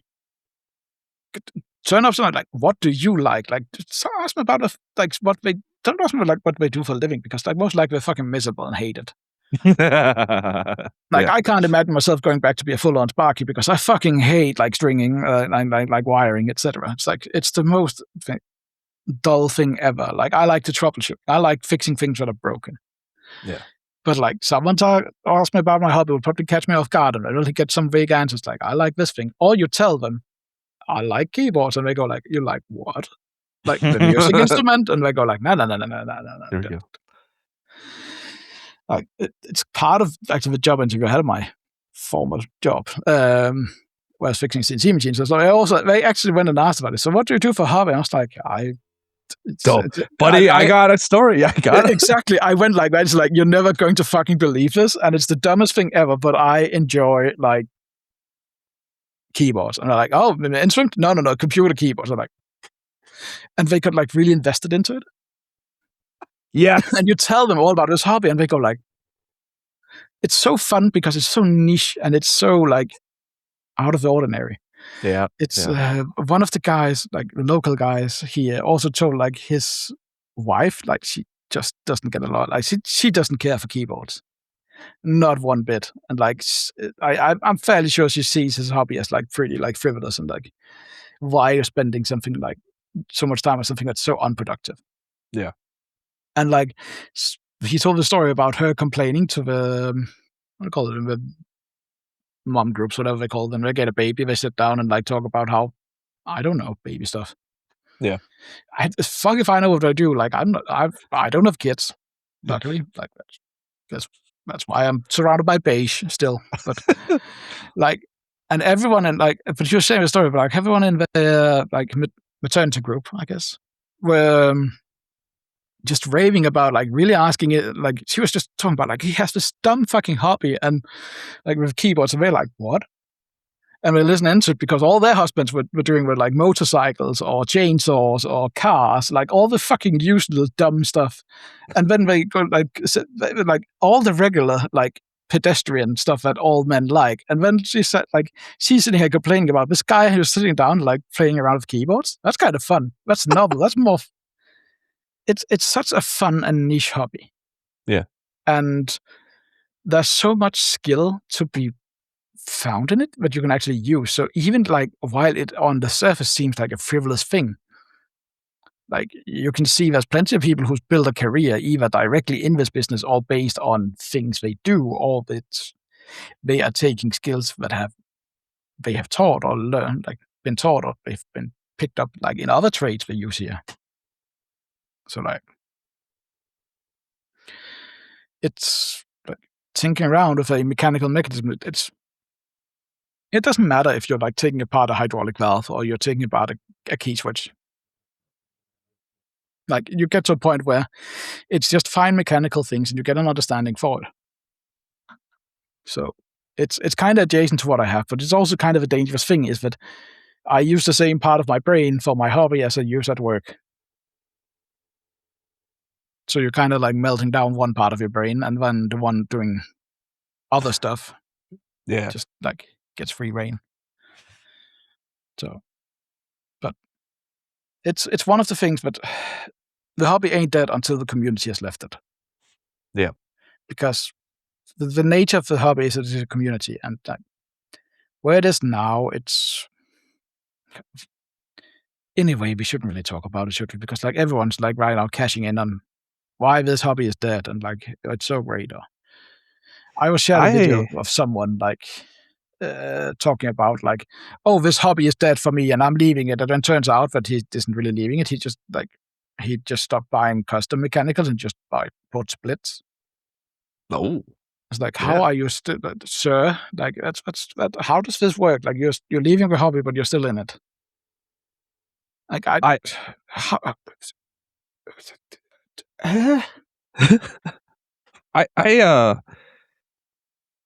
think I've never enjoyed the hobby more than now, because when I first started, it was like me trying to learn so many things, because it's like a waterfall, waterfall of information. And now I'm able to just enjoy learning how to solder and desolder in Milmax.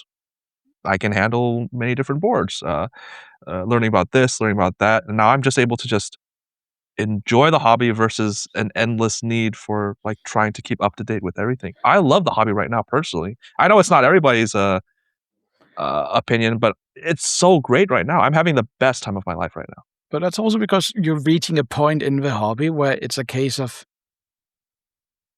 you get to the point now where you get the gratification is that you've picked up this skill set and you're able to help others. You are able to assist others. You are able to like pass your knowledge on. Like that's something I've really been doing a lot through my time as a technician as well, because a lot of my apprenticeship as an electrician is also like, I learn about this, but I reach a point when as an apprentice that you start working with other apprentices and you get put in charge, and the guy going like, the lineman you're working with goes around like, fuck, if I can't you just tell them how this works? And then you get to teach the next apprentice, and then you get to like, once you become a lineman, you have to take the apprentice in and like, here's what I do, here's what we do. And like, you have this in the trade where you will have your successor with you.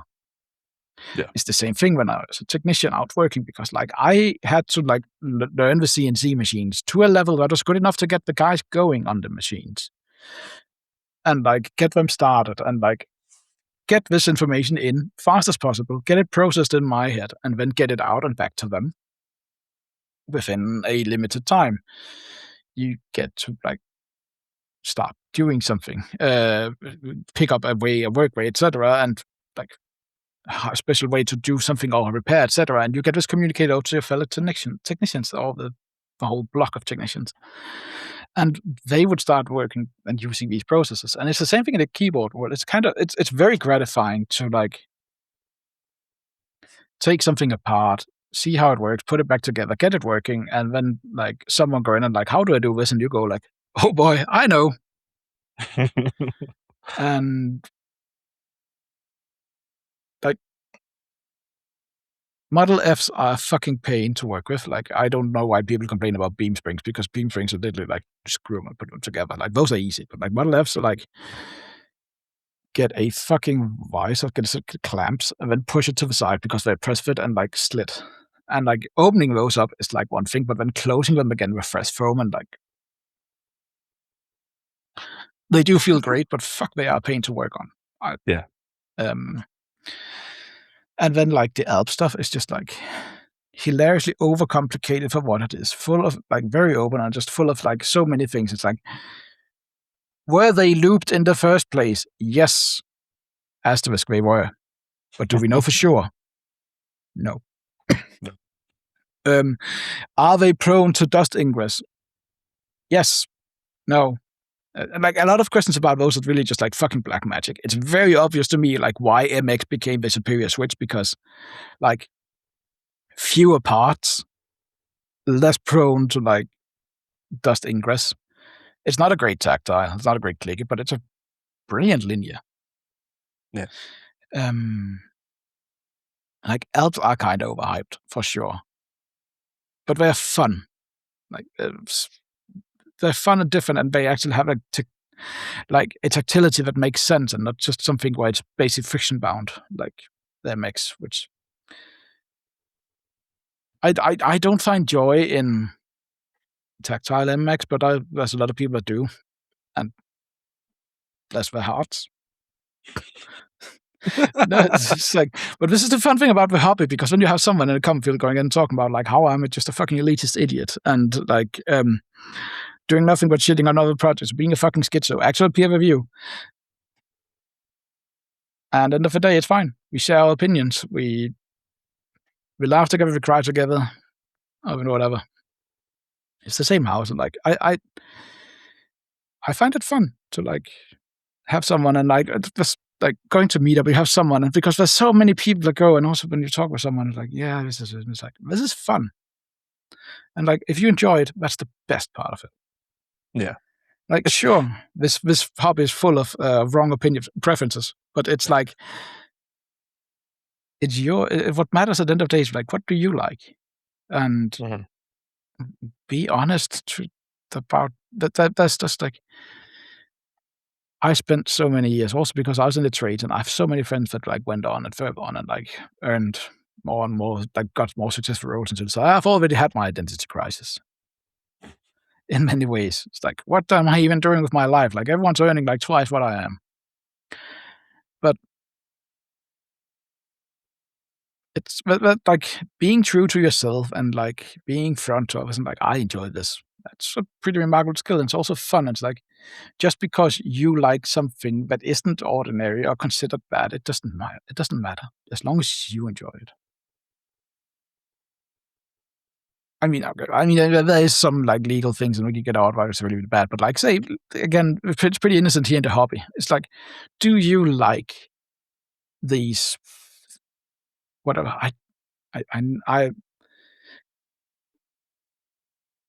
I'm just much older than I am, but I don't get the connection between switches and food. So I don't know. I name a food, and I guess there's a switch for it. It's kind of easy. But okay.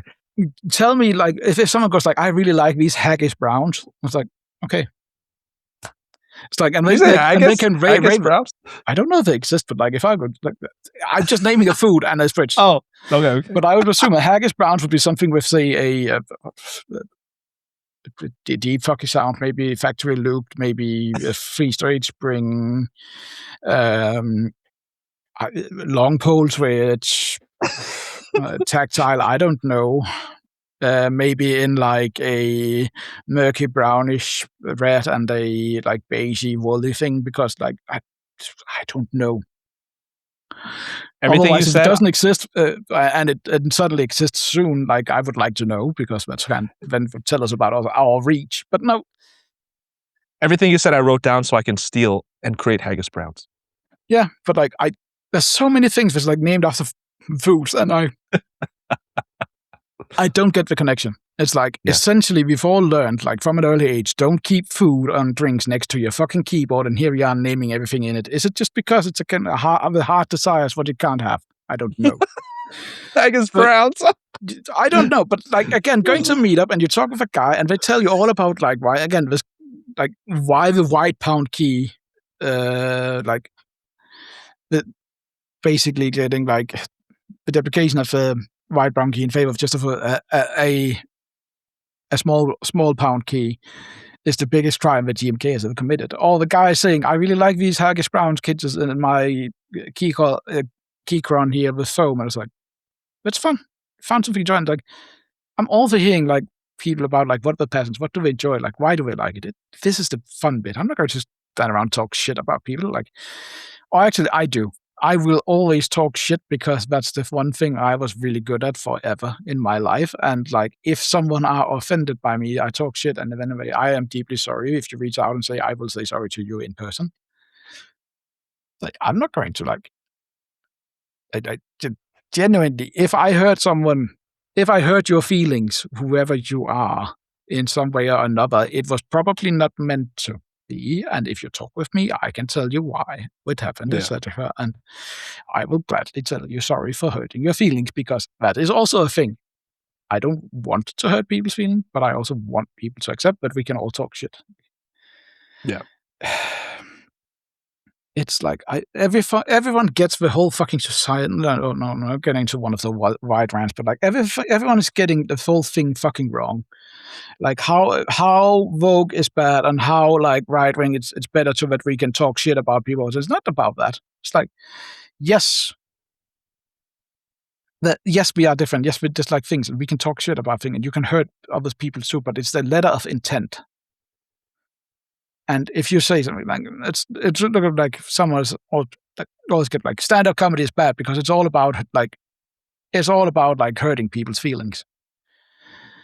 Yes, in a way, but the people that are saying these things do it in a context where they don't necessarily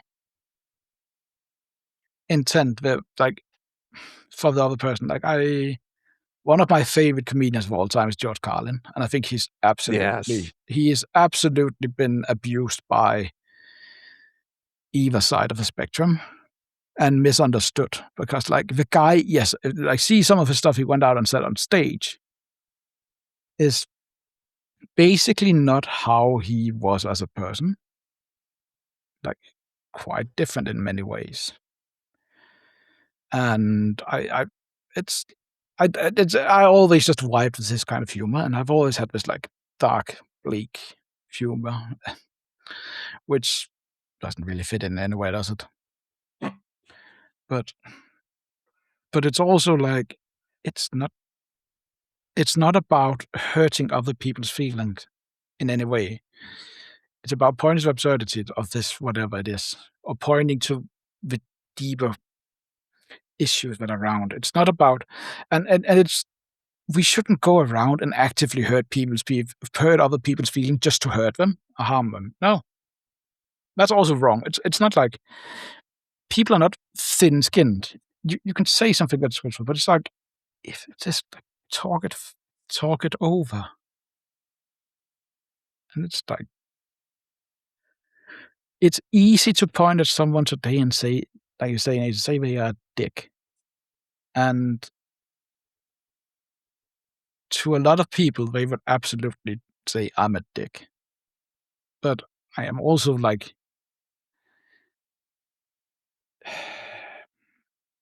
I don't want to be a dick. Yeah. Like, so like, and then like, if I heard someone feeling like something, I gladly talk them over. Like, it's not here to like invalidate your certain opinions. Like, it's all about fucking context. And if something's like, I'm not going, like, I don't go out and they say, oh yeah, I'm going to be a fucking Karen today. It's like, there's a lot of things, like, I don't know what, if you have really, I've always been a petrol head. And like out in traffic, I've always been like, fuck it, I can really be annoyed. I yell at people. Like in my little bubble, in my little car, I will absolutely yell at people and I will absolutely shout at them.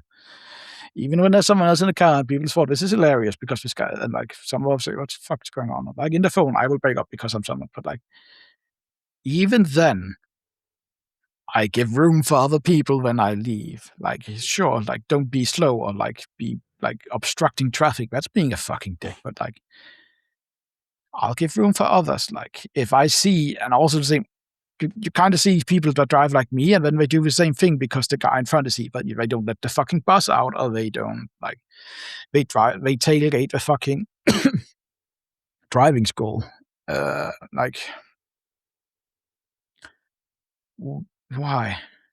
Just like, don't be like, yes, you can be a dick and yell at other people when they do something wrong, but there's also context to it. And it's like, doesn't have to be fucking enacted just because you say something to it, doesn't. Yeah. But I don't know. I'm just an old man. Well, before we get to the good keyboard friend of the week, I do want to say a couple things. The reason why I really want to have a Tanghus origin story episode is, yeah, I enjoy Tanghus's humor, especially his puns, regardless of what Simon says. Don't care what Simon says. It's fucking hilarious, especially you have to care what Simon says. It's when Simon doesn't say it, you have to do it. Yeah. That's like, it's literally the dumbest name he took for like telling all of us how to do something because we all played Simon Says.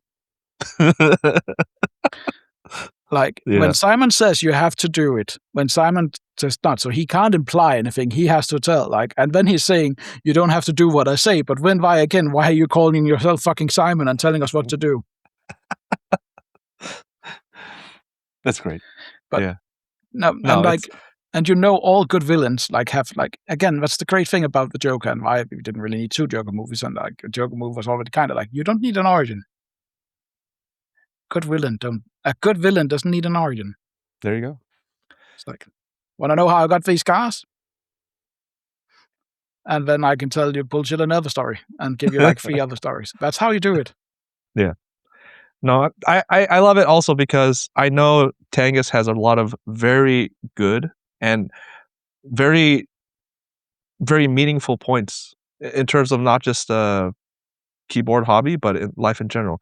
What did he talk about? He talked about how maybe because life isn't perfect, we don't expect other things to be perfect, and we enjoy things for what they are. We take vintage keyboards as they are. They don't have to be perfect, and you can still have fun. He talked about how it doesn't matter. It doesn't matter what your preferences are as long as you enjoy them, and not to take things too seriously because maybe someone is just has a different opinion than yours, and because we're going through this medium which is online versus talking, it may seem like they're shitting on you, but they're not shitting on you. It's just someone with a different opinion. We're all in the same fucking hobby. It's just because he's special. And we all have to give him a break because you know how he is. He's a bit. No. I've seen it a lot. I've seen it how maybe it's because it's difficult to have grudges in real life versus just online, because it's very easy to shoot off like negative things online, but when you meet somebody in person and you realize they're just the same as you, just different opinions. Wonder how many people have been skinned alive and how many moms have been violated online when people have actually met up. I would dare say there's less like there's less fornication with mums that we've been led to believe when people meet. Exactly. So like, and that's the fun. Like when you meet someone, it's much easier to talk to someone face to face, even if it's not pleasant. Yeah. much, and that's also why it's so easy to go on a forum and just yell at someone and saying this, and then go like post a GIF reply with a microphone or whatever. It's because it's so easy, and there's nothing at stake. Just see how people like communicate on online platforms like Facebook with the shit people are saying online, and then they find them and they're like, maybe that's such a country. Yeah. So people are living out their fucking desires, and it's one of the things I guess that's missing in society is just that, like there's a bigger and bigger like physical disconnect with each other.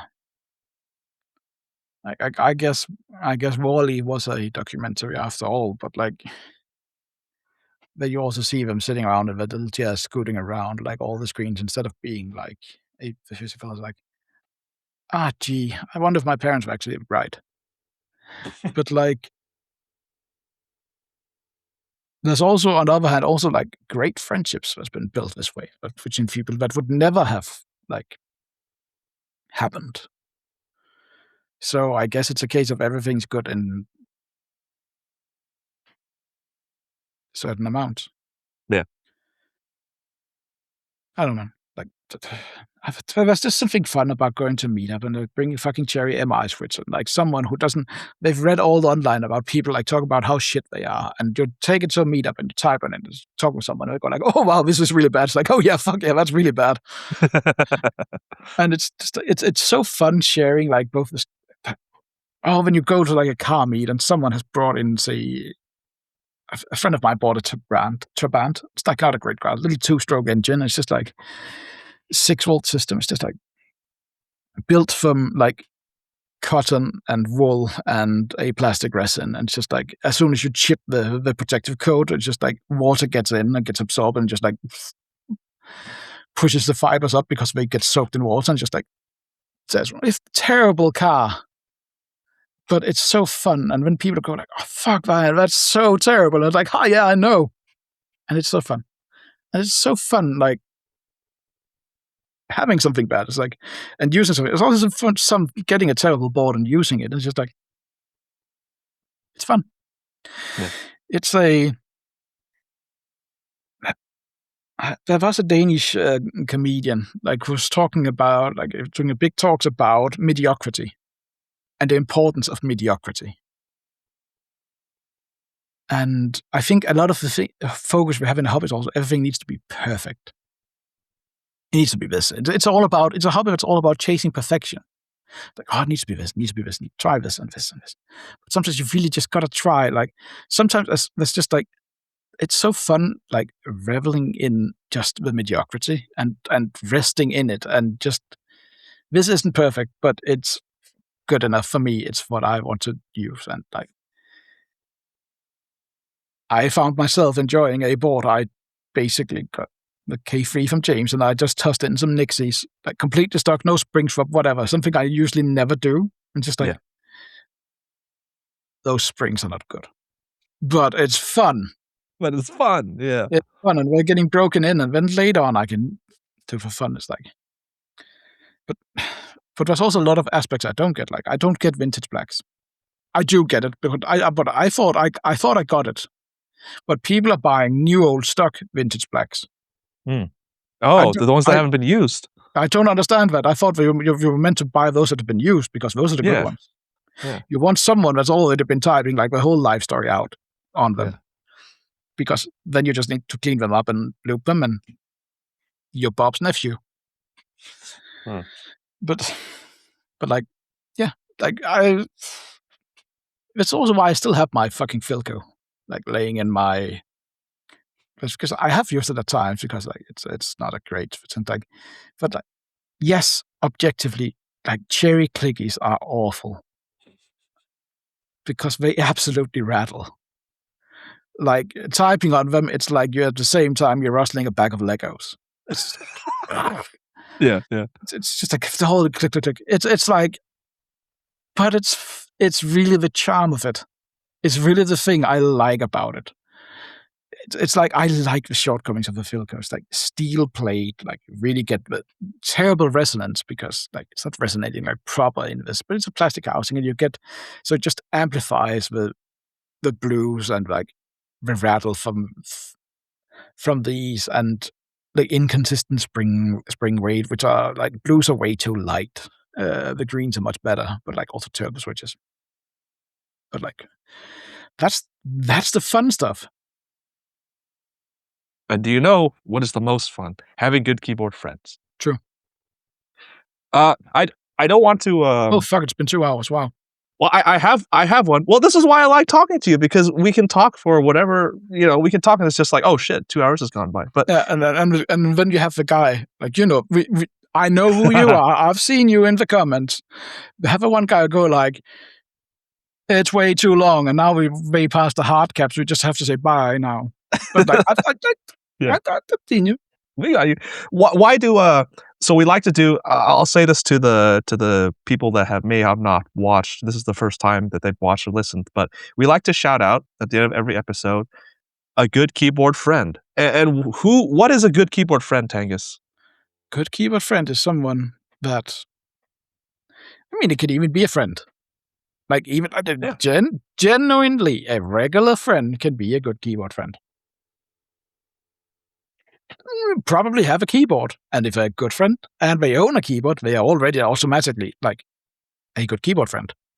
It could be also someone you've met through your adventures and your foray into the keyboard hobby. It could be someone you met at a meetup. It could be someone that you shouted at online and build a relationship with, and bamboozle into doing a lot of work for you. That could also be a good keyboard friend. It could be someone who bamboozled you into joining a podcast project, and like it could be like, oh, dude, interest isn't here. So, yeah, I got interest. Bam, you're on. That could be a good keyboard friend. It could be someone who wakes up every fucking wants to like actively wake up and ruin every fucking Saturday of his life. Like waking up, going online and looking at whatever the fuck you guys have been up to. That could be good for your friend. Like they come in all shapes and sizes. It's kind of like the Mr. Men of like input devices. That's a good keyboard friend.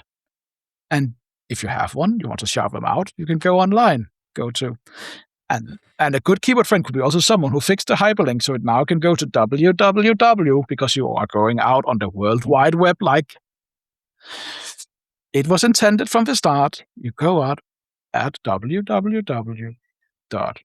Huge as in big, meat as in the flesh, box as in the crate.com as in .com commercial. We really should get like should we get an organization? Are we a commercial endeavor? I want to get .org. I don't know how that works, but yeah. I mean, Simon shouts me all the time, but I kind of want .biz because we are business. We are. Yeah. We are serious business. Yeah. We are a business that shares our opinions and stories to the world and takes people's opinions and stories and broadcasts them. I love how, yeah, of course there are some, I'm just going to say famous in terms of their name, like Armendus, Black Simon, Tanghus, James.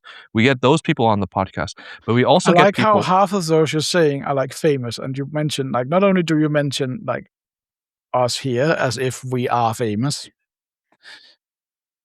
also mention me who's been like skipping half of the podcasts.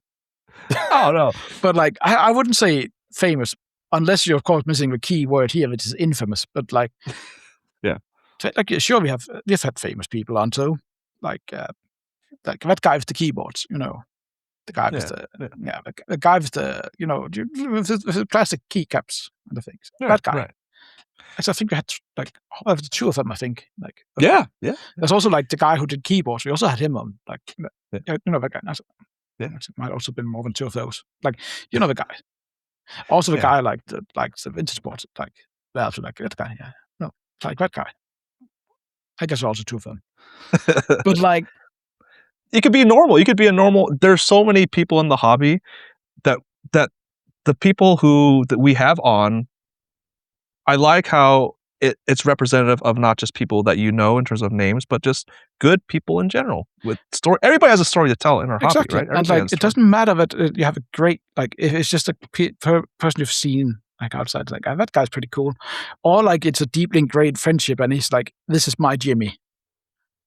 Like, and like you have, and then you have like AKB Jimmy, like, who has like real close place, like with the beast himself. It's just like this kind of like proper banter. It could be any friendship. It could also be like completely. Yeah. And so today's unless you have one, I don't want to steal the spotlight. If you want to take one, because this is the Tanghus episode. I think we still have to like shout out the other guy. Like, you have someone. Okay. I think they definitely deserve like the limelight.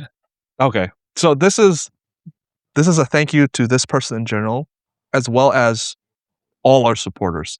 There has been somebody by the name of it's a YouTube username. I don't know your Discord username, but feel free to message me or any of us for xpinoyxgoodness.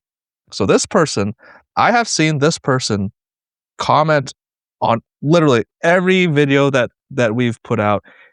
Somebody who has caught up to the Armendus episode in the span of like a week, from the Tanghus and James Returns episode to the Armendus episode.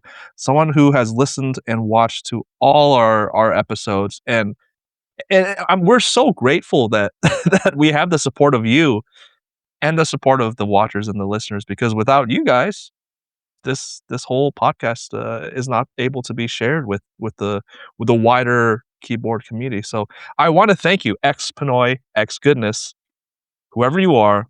Please reach out on Discord if you'd like, for being one of our staunchest supporters and for just being a good person. Always says something positive about the episode or the guest. For example, imagine actually watching all of our episodes and watching us talk. Like, I haven't watched all of our episodes. Like, I think I have definitely not watched the ones where I've been in. Like, yeah. Like, I can't stand listening to myself. Well, listen to this one on the Armendus episode, and I'm just gonna put this here because I'm not lying, because you can check this, you can fact check it. But they said, was just about to comment, a post KeyCon episode would be great, and then Armendus mentions it at the end. And I agree, a post KeyCon episode with maybe one or two more members from the team behind KeyCon on that episode would be awesome. Also, I've never known about the mods / people who help with r/mech market or the Discord mech market, as I mainly only look at r/mk, but I've always known Furion to be a great community member, especially with the work he puts into the California meetup scene. Never knew he helped out with r/mm tickets, and that just validates my respect for him more. So not only does he support the podcast, he says they say good things about somebody else. They pass on the love, which is just fucking awesome to see. So I thank you, xpinoyxgoodness, and all of our supporters.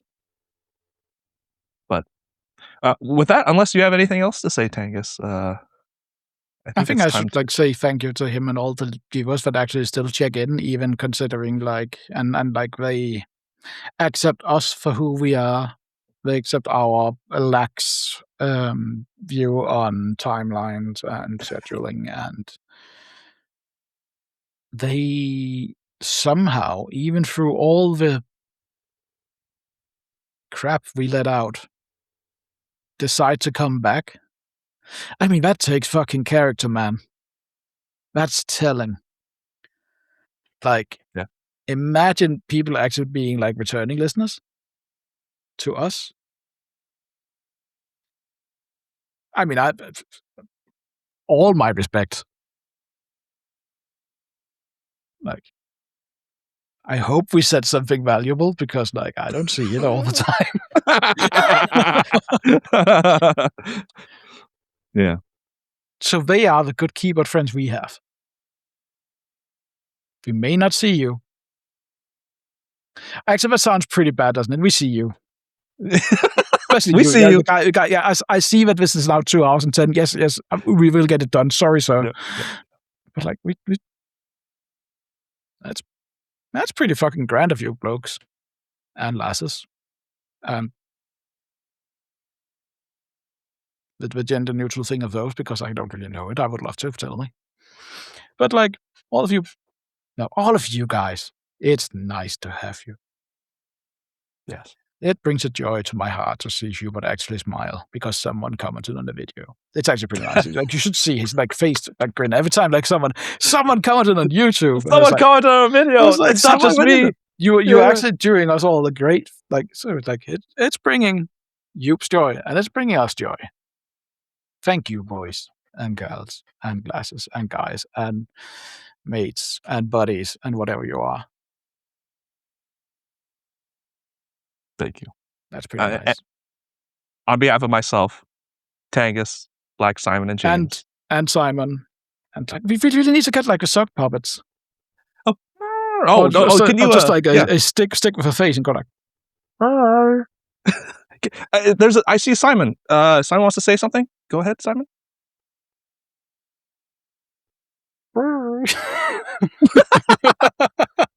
Goodbye, everybody. Should get the sock puppets, get the goggly eyes and do that. Yeah.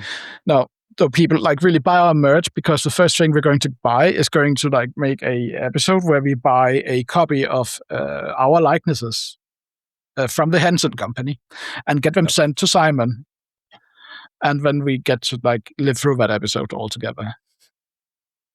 I love it. Thank you all. Bye.